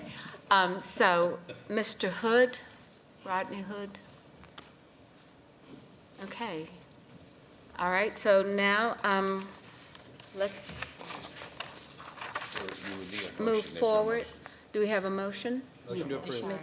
I'm sorry, Mr. Graham, we'll go around there. Are you guys coming, are you coming down this way? Mr. Graham. Thank you. I'm so excited tonight, and I hope it shows. I'm a little bit under the weather, but I'm so excited about the opportunity that we have here tonight to really not invest in a club, but to invest in a community rich in history, legacy, and tradition, and to continue the work that this council has done for the last 3 or 4 years in terms of supporting corridors of opportunity in general, and specifically Betty's Ford Road. That building has been sitting vacant for the last 6 years, and is an eyesore on the corridor that needs replenishing and reimagination. I believe this investment is the right investment at the right time with the right community and partners involved. So I look forward to supporting it tonight. This issue has been in the Economic Development Committee on 2 occasions, and we voted it out 5-0, everyone in support of it, because they clearly recognize and understand that this is, again, an investment on the corridor, an investment that we've been making for the last 4 or 5 years. And Mr. Manager and Council, I just want to kind of just remind not only the Council, but also the community in reference to all the other investments that we've made. So this is a puzzle piece of some of the work that we've already done that really talks about how do we begin to revitalize the corridor from the I-77 bridge to Friendship Missionary Baptist Church. We still have a focus towards safety on Beatties Ford Road with our Alternative to Violence program, with a dedicated effort in terms of focusing on Catherine Simmons, and hopefully Mr. Manager will announce a safety plan soon on Beatties Ford Road that we're talking about. Stay tuned for that. We've invested in transit for the last several years. We've invested $4.8 million for the preliminary engineering design of the streetcar from French Street at Johnson C. Smith to Rosa Parks. If built, that streetcar will go directly by the historic Excelsior Club, so you can get off there and go have dinner. Also, we've invested on the 5 Point intersection with 5 Point Park. We hope to, in 2026, Mr. Manager, to talk about Weaver Market and affordable housing and senior housing at 5 Point as well. Johnson C. Smith is doing their new entrance, Mr. Manager. I see a theme coming. Yeah, yes, but it's been a while, right? And they also are beginning to look at other economic development initiatives on property that they own on Beatties Ford Road. EFEX and Christopher Dennison, you heard his personal investment as well as the investment of the city on the corner of Beatties Ford Road and LaSalle Street, which is the heart of the business district on Beatties Ford Road. Chase Bank, TD Banks, Fifth Third Bank, as well as others have moved to the corridor within the last 2 to 3 years. The city itself in 2026 will open up 30 for-sale townhomes on the corner of Beatties Ford Road and LaSalle behind the TD Banks. Property built on city-owned land and through our federal dollars, which is going to be, again, another great public-private investment on the Beatties Ford Road corridor. I say all that to say that the historic Excelsior Club investment falls in line of all those things we've already done thus far. It focused on that intersection of Beatties Ford Road and Oakline. As you remember, 2 years ago, we finally lit the water tower on that site. The Historic West End Partners just bought a convenience store on that intersection, and now we get the opportunity to invest $1.5 million to restore history, tradition, and pride with the Historic Excelsior Club with 2 well-known community partners. The right project at the right time for the right price for the right community. So I look forward to supporting it because it's an extension of all the other work that we're doing and have done. Certainly more work to be done, but this certainly really begins to demonstrate in a very visible way on that corner of Oaklawn and Beatties Ford Road that change is not coming, but change is here, and change that many of our residents have been waiting quite a long time for. So I look forward to supporting this tonight and urge the council to do so as well. Thank you. Mr. Graham. Madam, No, I was going to ask, Mr. Graham, would you like to make a motion to approve the public-private partnership to restore and redevelop the historic Excelsior Club? So move. Second. We have a motion and a second, well-deserved in so many ways. The second, all of you can take that away with you, so thank you. All right, so Mr. Driggs. Thank you, Mayor.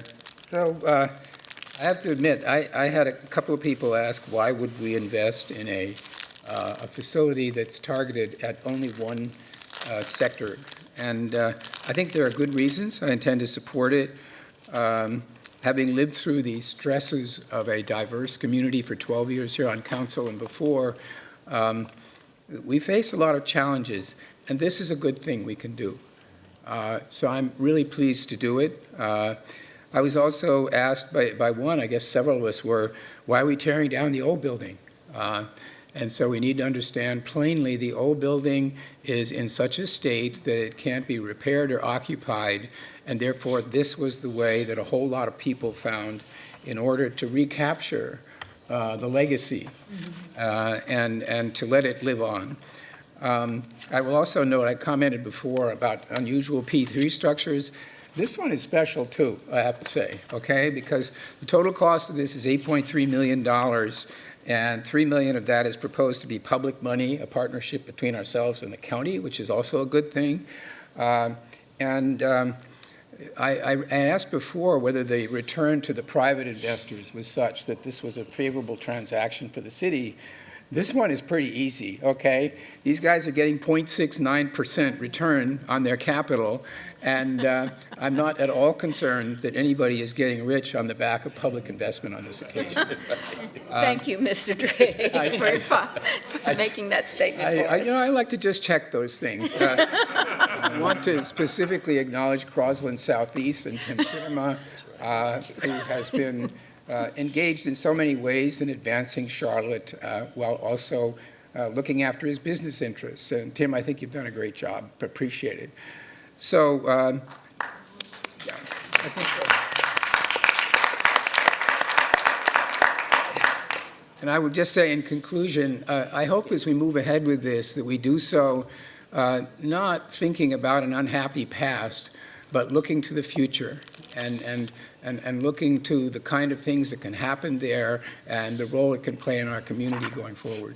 Thank you. I thought Mr. Driggs was going to say that the first musical event has to be included. He will be showing the band. He will be coming up and showing the band. So, Mr. Peacock. All right, Ms. Watlington. Looking forward to visiting. Ms. Ajmira. Yes, thank you, Madam Mayor. I just want to thank the development team, Mr. Kennedy, as well as Mr. Sidema, for stepping up. Mr. Driggs said it very well. You know, when you look at the return on investment, a lot of investors would pass. So I appreciate you investing in our community. And you're seeing the vision for this site. This site has been vacant, like Councilmember Graham said, for many years. I see this investment not necessarily from a financial perspective. I see this investment as our down payment for uplifting all of our communities and all of our neighborhoods. And the Excelsior Club will not only preserve our legacy, but it will also create a new space, a gathering space that is very much needed in all parts of our community. And this is a true community anchor for generations to come. So again, thanks to the community, thanks to the development team, thanks to staff. I know Todd has been working on this for a while. So thank you for stepping up. That's all. Right. Okay, Mayor Pro Tem. Thank you, Madam Mayor. I'm really excited about this project. I feel like it's going to be such a great energy injection to the West Side. I personally remember the Excelsior Club and my aunts and my mother going there, getting dressed up. And I know this one will have more than one way in and one way out, though. We've updated the codes a little bit. But it is really important that we protect some of our assets around the city. And with the Carolina Theater coming back online, to have that connection with the old and then having the actual facade there is beautiful. And I know Mr. Kennedy and Mr. Cinema, you guys have a great vision, so I know you will pay homage to that facade and the history. That was really a place where everyone met. It was It was a place where everyone could go. And there's, in some cities throughout the world, there are places like that where it doesn't matter your economic background or what you do, you could go to that place and be on equal footing. The Excelsior Club was that for us and for so many of our generations throughout the Queen City. And so I hope that in your rebirth of it, that you will hold that to be true, that it will be a gathering place for everyone. And I'm really excited about the connectivity with Johnson C. Smith being right down the street as well, to tie into the university and maybe even tapping into some jobs for the college students there, that they can just walk right down the hill and be gainfully employed. So I know you guys will have the right community connections, but really, really excited that we are preserving such an important landmark like the Excelsior Club within the city of Charlotte. Very, very good. Thank you, Madam Mayor. I believe we have one other person that's a patron of the space, Ms. Really? Brown. Ms. Brown. Yeah, I think I probably went in there Pictures, more than please. anybody in this building. 30 Thursday. Yes, I was there partying and having a good time. But on a more serious note, to you, Mr. Kennedy, and to Mr. Tim, it's amazing that we celebrate the Excelsior revitalization. But what I am really happy about is that the partnership is a pilot of what can be done throughout the city. I don't live on Beatty-Ford Road. While I love it, I go to school there at Johnson C. Smith. Beatty-Ford Road is amazing, but I'd like to see it on West Boulevard. This is an example of what we can do. You know I support you 110%. It's an opportunity of what can happen throughout our city. Honoring a historic cultural, reinforcing the identity and the pride of West Charlotte is important, keeping economic development in Black communities, and just preserving the corridor of opportunity in itself.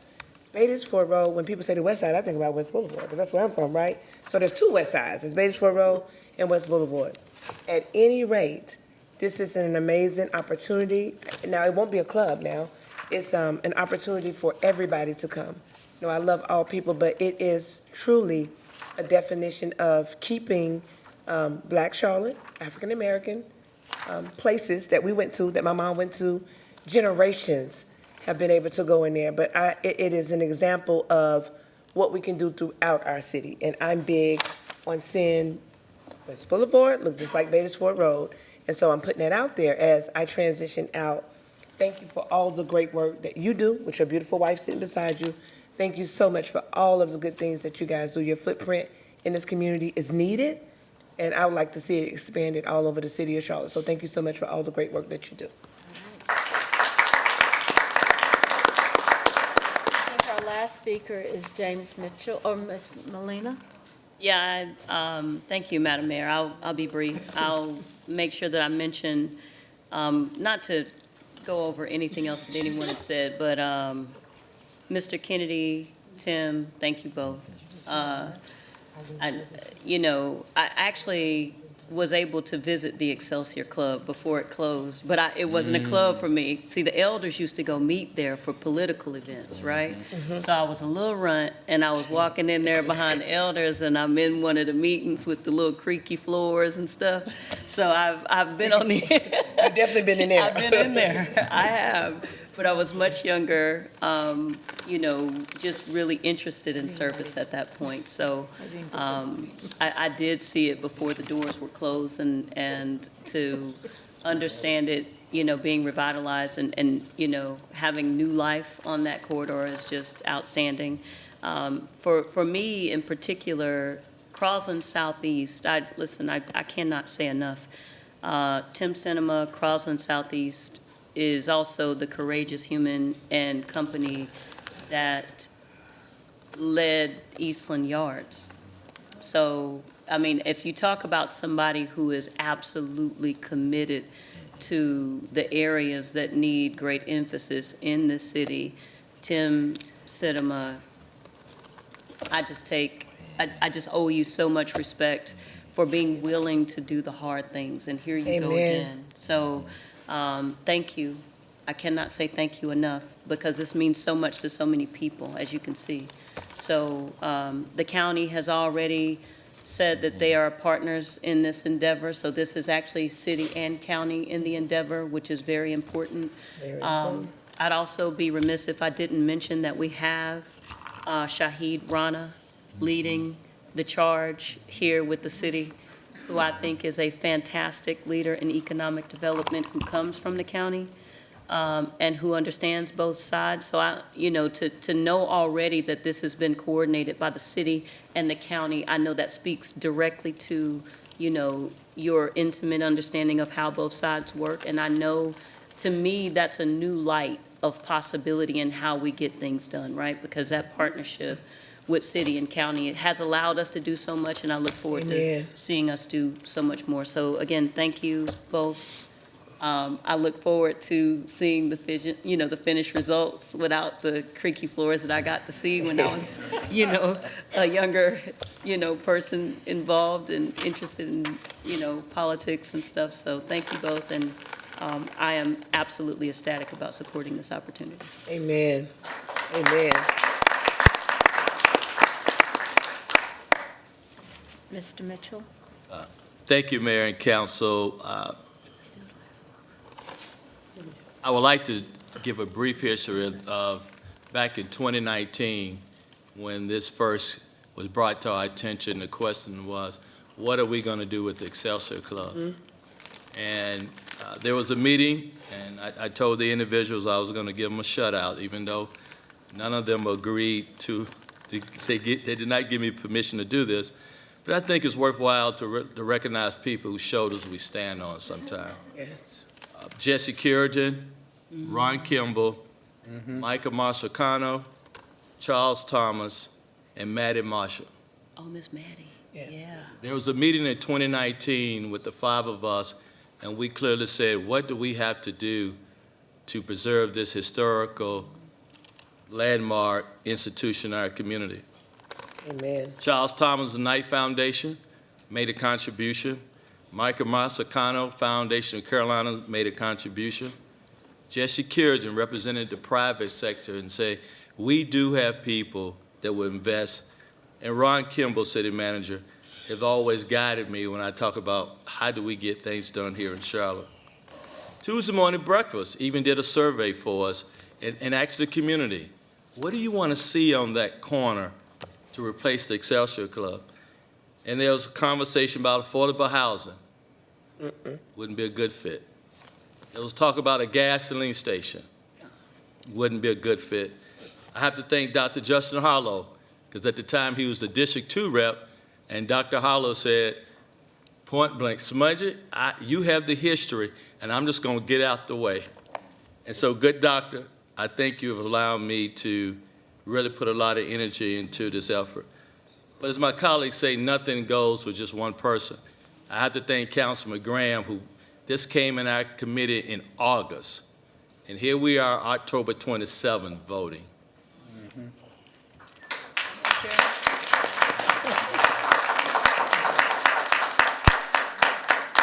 Sometimes you all question how fast does justice move.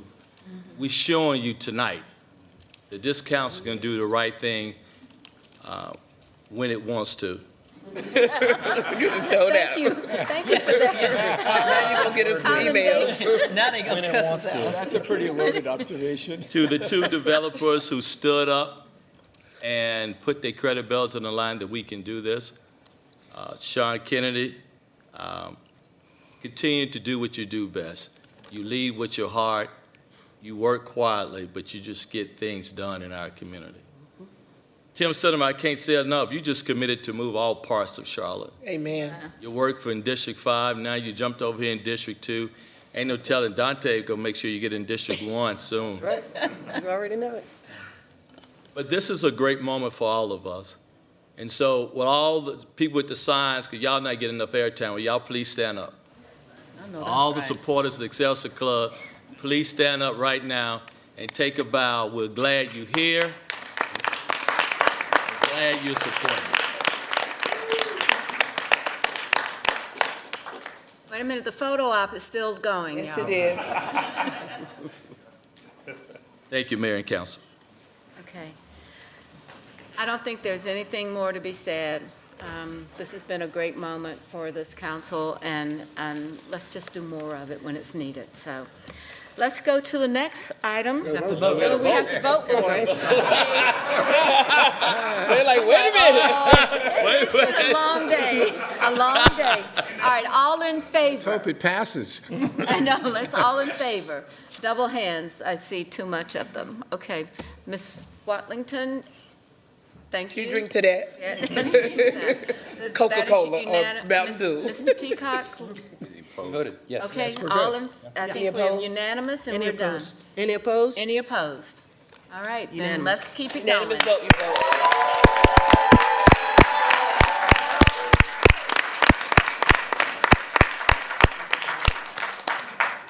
Okay, let's keep going today to this Cedric, evening. I'm gonna tell the pastor. All right. So the next item is item agenda 18, Do Greater Partnership on Creative Lab. So we have an action to approve the Jobs and Economic Development recommendation for the use of $750,000 to support construction costs associated with Do Greater Charlotte, North Carolina Tryon Creative Lab location, and authorize the manager or his designee to negotiate the agreement. Do we have a motion? So move A and B. We have a Second. motion for A and B. Is there any discussion? Mr. Graham and Mayor Pro Tem. Thank you, Madam Mayor and Council. The Economic Development Committee has been busy for the last couple of weeks, and this is yet another item that came through our committee that we voted out, which was to invest $750,000 coming from the Corps State and Local Recovery Fund, ARPA, to support Do Greater Charlotte, a nonprofit organization that was established in 2017 to develop the next generation of entrepreneurs and innovators through access to creativity, technology, entrepreneurship, and workforce development, which is, again, one of those key items that the council is really focused on. The location is North Tryon Street, located at 500 North Tryon Street, which is the old Harvey Gantt Building architectural firm, and expands upon success from the original Creative Labs West location office as well, which is in District 2. They do a tremendous job for our community, and the work that he has done, the collaboration that he has assembled to help him establish this uptown location is a great work in terms of teamwork, working not only with the public sector, but his outreach to the private sector, and they've been investing in this as well. And so I believe this is a great project, again, at the right location, with the right leadership group to expand workforce development and to empower economic mobility in underestimated communities through this partnership with Do Greater. So hopefully that the council will support it. The committee did, and I ask for your full support. Thank you. All right, Ms. Anderson, Mayor Pro Tem. Thank you, Madam Mayor. This is another one that I'm really excited about. If I had the opportunity to tour the space and to see the various labs and spaces that creatives can hone their skills, have access to technology and equipment which they wouldn't have access to due to cost and other hurdles. And so this is a space that will be right in the heart of Uptown in District 1, but District 2 is right there across the street. But the creatives can get to that place very easily. High walkability, connected to public transportation, and it's a cultivator of digital media, marketing, design, entrepreneurial community, and creative tech. That is a unique model that we have here in our city, but will increase accessibility by bringing this building to life, which is a gorgeous building, and also used to be a auto dealer way back in the day. So I learned a lot of history around that and was able to actually employ some of the young people who work with Do Greater on some of my activities for my campaign. So really great young people, really great opportunity to ensure that that level of workforce that we need to have in our city continues to have a place of cultivation and have access to the latest, greatest technology. So I'm really excited about this investment, and I know that it too will be a generator, not only from an economic development perspective, but also from a community perspective, creating space for creatives and entrepreneurs to come together and learn from each other and lean on each other. Thank you, Madam Mayor. All right, thank you.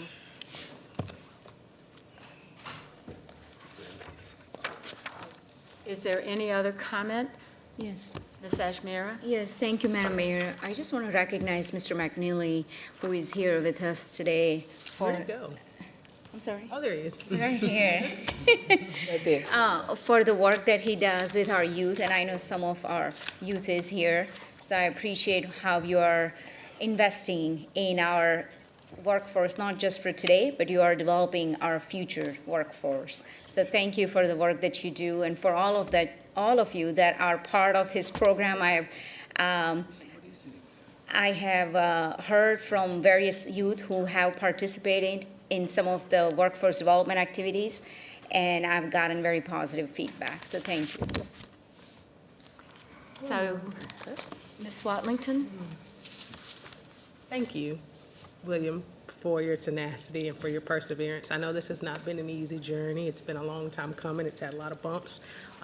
So thank you for working with us and helping us to see the vision, and for being a team player, because I know that you were hoping for this moment a lot sooner than it came, but I'm excited to see where you go from here. So thank you for that.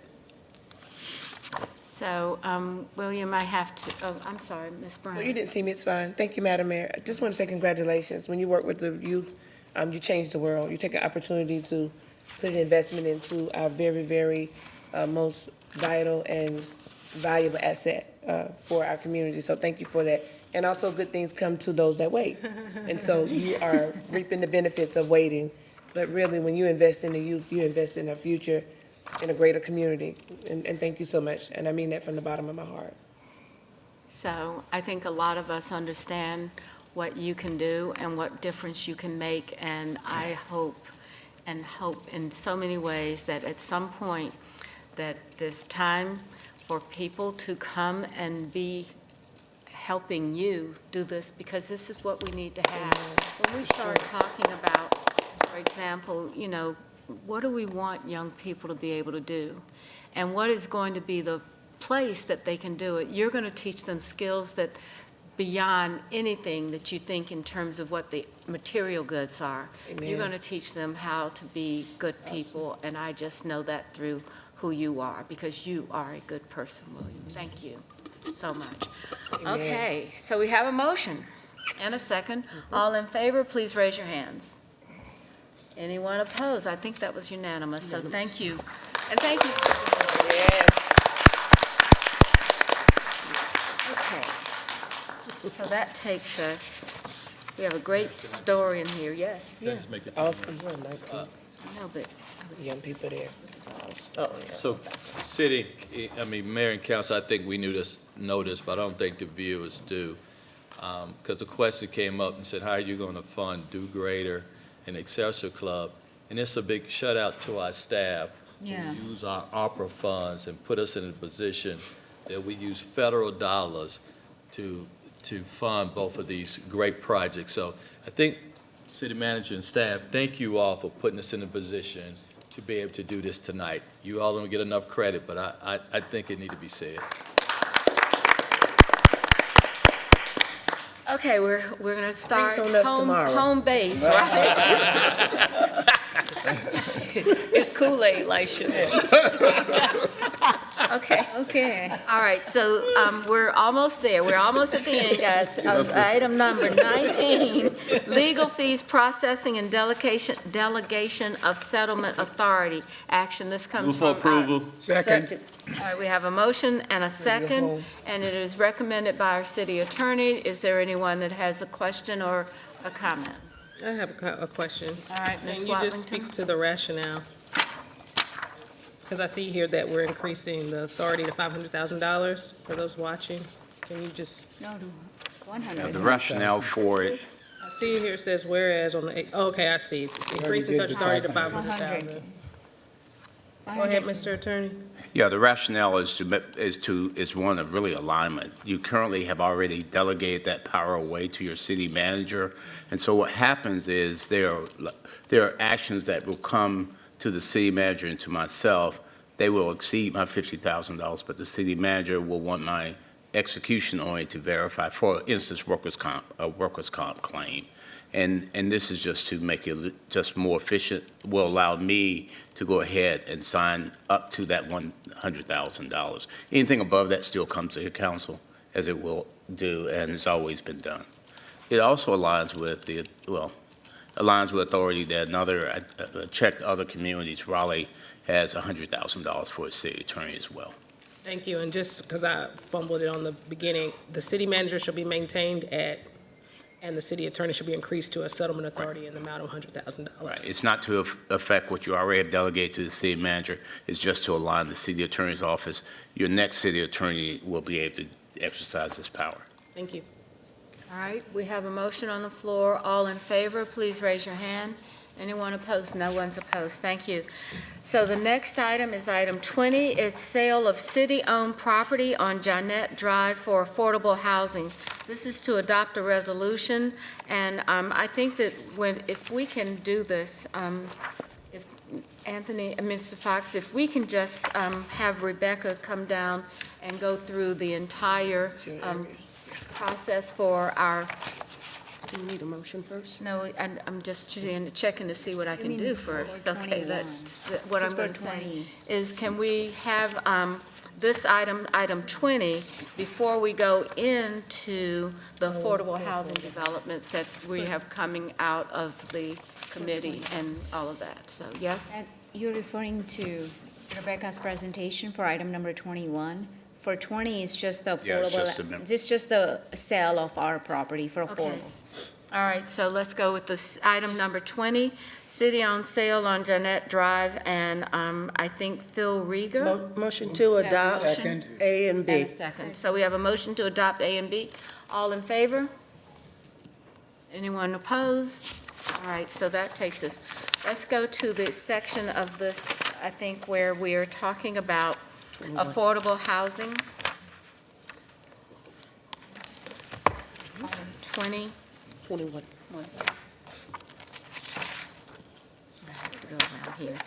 Item 21, and we're going to bring Rebecca to Hefner, but I have asked Rebecca to help me do something today. We do have another item that we want to address for our motion, for the opportunity that we have. Rebecca, could you do that for us, and then we'll move right into the final discussions. Yes, thank you. This is the City of Charlotte and Mecklenburg County Joint Proclamation for Homelessness Awareness Month.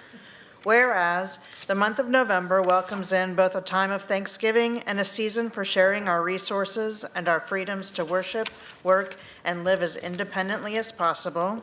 And whereas some members of our community cannot find adequate employment or a place to live for a variety of reasons, both simple and complex.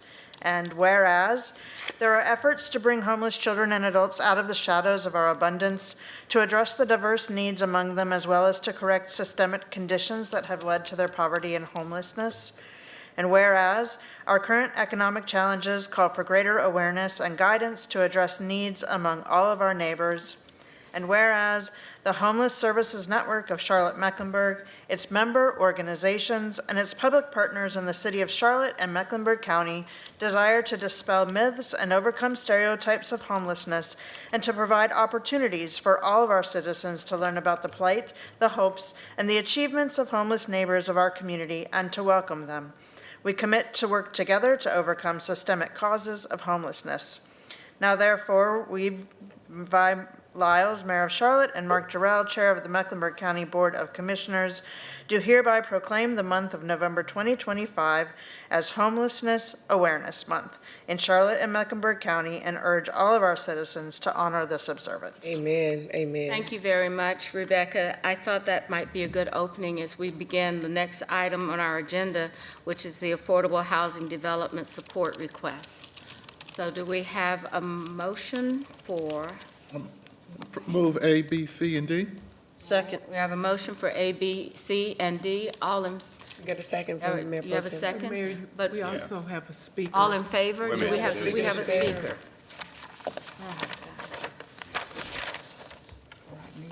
BCD. All right, Mr. Mr. Hood. Who was Don't not look here like earlier. Mr. Hood's here. He wasn't here earlier. He wasn't here so- earlier. Wasn't He was here. here Is before. he here now? No, ma'am. Okay, so Mr. Hood is not here. Do we have any other speaker, Madam Clerk? Okay. So with that, I'd ask Rebecca to walk us through the items that we have, that we've had the motions. Well, you have a motion and a Second? a Do we have a second? I thought on I all the heard both. items. If there's no discussion, you All can right. move toward a Any vote on it. discussion of these items? Hearing none, all in favor? What, no discussion? No discussion? Yes. All in favor?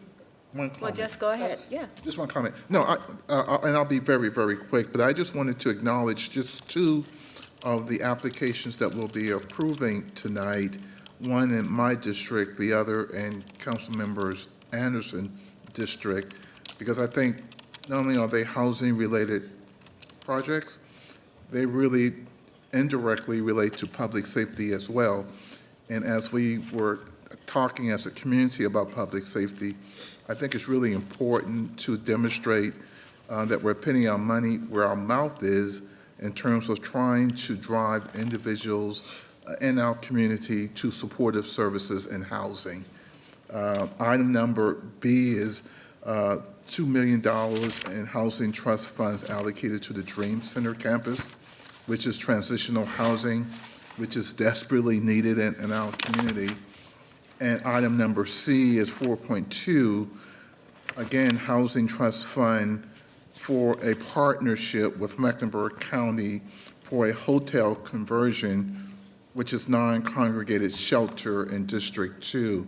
Both of those certainly are housing, but they directly impact what we're trying to do from a public safety perspective to ensure that when individuals need a place to go for safety and refuge, that the city is investing in these type of programs to ensure that that can happen so we can get people off the streets into temporary, safe, secure, clean housing, and so that they can be prepared for transitional type of wraparound services, or certainly just a safe place to stay at night. So I think it's really important that I wanted to highlight both of those two items. Thank you, Madam Mayor. All right, thank you. Mayor Pro Tem? Thank you, Madam Mayor, and I certainly echo what Councilmember Graham said. It definitely ties into our overall public safety plan. And to that point, Ms. Hefner, the last time we spoke about this, I had some questions around ensuring that the city of Charlotte would have ample access to the non-congregate shelter. Has there been further conversations on that? And if so, could you update us? Yes, absolutely. So in follow-up to that conversation, we had a discussion with Mecklenburg County, and they confirmed that the non-congregate emergency shelter will only be accessible through referrals from coordinated entry. And in that situation, Each household is assessed for their needs and level of vulnerability, then referred to the appropriate resource. So when this is the appropriate resource, they will be referred from coordinated entry. The key there is that street outreach is considered a coordinated entry point. So the street outreach teams that are supported by the city and the county, including Hearts for the Invisible and Roof Above, they are considered a coordinated entry point. And so they can make referrals directly to the non-congregate emergency shelter, and they will be available as there is capacity in the shelter, when there's room. Okay. Do we have an understanding of what other entities are classified as coordinated entry? Yeah, so many of our providers in the homeless management system are considered partners in coordinated entry, and Mecklenburg County actually is the lead entity for coordinating that. Okay, okay. Thank you. I just wanted to make sure we got an update on that. Thank you, Madam Mayor. All right. So we need to go ahead and approve all of these. So all in favor, I'm sorry. Did he? It's okay. We're rolling. Let's go. Oh, did you have a comment? Oh, do you have a comment? No, that's okay. Okay, all in favor? Please raise your hand. Anyone opposed? All right, okay, so now we just need to get ready to go into our closed session. Oh, we have one other item. Council comments. Let me skip that. What about Mayor 24? Oh, it's council comments. Do you want to make those today? And okay, council comments, please. We'll start here. What happened? Ms. Brown? Ms. Brown, council I comments. have nothing to say. I love everybody. God bless. I know, but I do want to say we still have 2 closed sessions to do. So if we're doing this, I want to make sure everybody has a Got 2 chance to closed do sessions. it. God So, bless everybody. Good night. Molina. I don't know if anybody watched In Living Color back in the day, but I you did. remember Russell Simmons used to come out and be like, God thank you bless, for good coming night. out. God bless you. Good God night. bless. Good night. Just really quickly, I actually want to mention that the FinCo community, led by Ms. Vernetta Mitchell, the fearless Ms. Vernetta Mitchell, our neighbors in the Far East, tomorrow at 7 p.m., they're going to have a presentation, a virtual presentation on the 1-cent sales tax. For anybody who's interested, they can actually join that meeting. And actually, the guest speaker is going to be our very own Mr. Ed McKinney, Special Assistant to the City Manager, so that they can get additional information and have their questions answered. So that's all I have for the district and an update. All right. Thank you for that. Mr. Mitchell? Mayor and Council, thank you. Mayor, this is about a referral that you sent to the Jobs and Economic Development about quality of life. And so I want to make sure, just for clarity, that we're focusing on addressing anti-displacement when it comes to businesses along the planned transit corridors, including the red line. We need to look at our current planned stops and potential stops like the one at West Craighead to understand what displacement measures we can look at in areas such as West Boulevard, Wilkerson Boulevard, Oakland, and others. All right, thank you. Mayor Pro Tem? No, ma'am. Mr. Graham? Thank you, Madam Mayor. I just want to lift up, obviously, last week we had yet another tragic shooting in our community, starting in the Hoskins community in District 2. We now know more now than we did when it occurred. And I just want to express my sympathy to the families involved, one of which was just an innocent bystander, just happened to be at the wrong place, unfortunately, at the wrong time. Our community continues to work towards identifying and putting measures in place to ensure that public safety is our priority. It's unfortunate, and I think no one knows better than I do, that sometimes bad things happen to good people in our community. And so thoughts and prayers are with family members involved. We continue to work and move forward on a wide variety of fronts, whether it's addressing issues in Uptown Charlotte for public safety, but refreshing and rebranding, or focusing on public safety issues on Beatty's-Ford Road, i.e. Catherine Simmons, which continues to be a problem. I look forward to, again, working with the manager to really talk specifically about some of the items that we were talking about for weeks now in terms of planning and preparation of some initiatives that we would like to roll out, focusing on Beatty's-Ford Road and Catherine Simmons, working with a wide variety of stakeholders, Friendship CDC, Mecklenburg County, and others, to really focus on the quality of life, right? We just made a $1.5 million investment tonight on Beatty's-Ford Road, so part of this also is protecting the investment that the city is making on these corridors of opportunity, one which is making sure that they're safe and secure for business development, residential living, and folks coming into those communities. And so, Mr. Manager, I look forward to kind of moving soon on those initiatives, but I think it's really, really important. And also to demonstrate that, you know, our focus is public safety wherever it occurs, whether it's at a transit station or a stop, or Uptown Charlotte, or West Boulevard, Ballantyne, South Park, Beatty's-Ford Road, that it's our responsibility, obligation to ensure that we work with the men and women in blue who has done a tremendous job over the last several weeks, demonstrating competence and dedication to getting the job done regarding public safety in our community.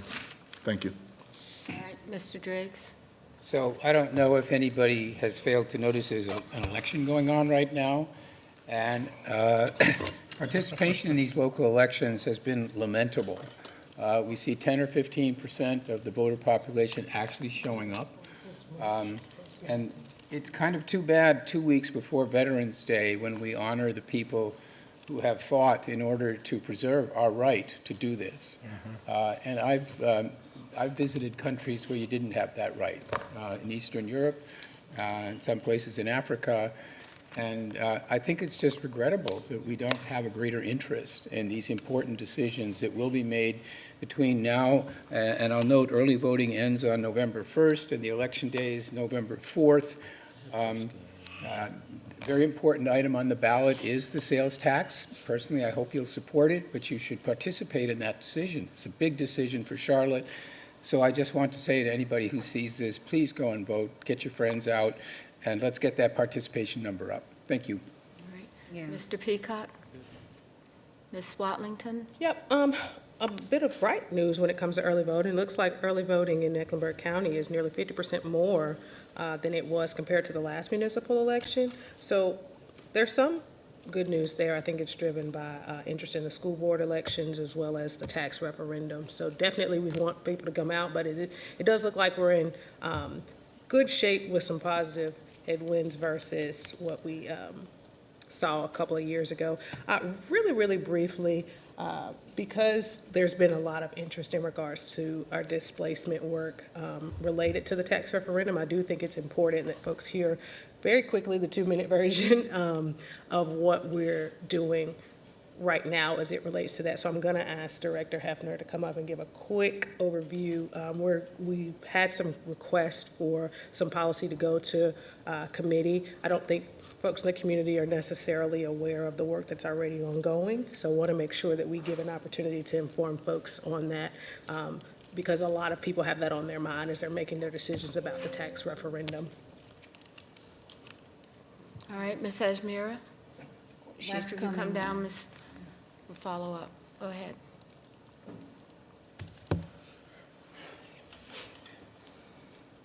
And certainly just top lines.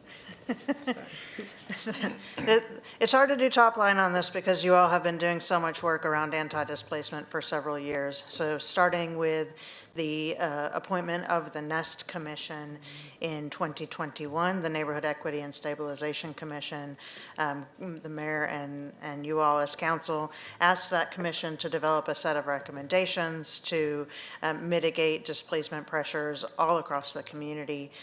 That commission delivered both an anti-displacement strategy and a recommendations report. By the time that commission completed their work at the end of 2024, most of those recommendations had already begun implementation. And you initially put nearly $6 million in ARPA funds towards the first round of those recommendations, which included things like expanding the House Charlotte program, increasing access to home ownership opportunities, developing plans for accessory dwelling units, and creating new rehab programs that support small landlords, small and local landlords, as well as the residents who are renting in those units. And then one of the primary recommendations from the NEST Commission, of course, was the $100 million housing bond.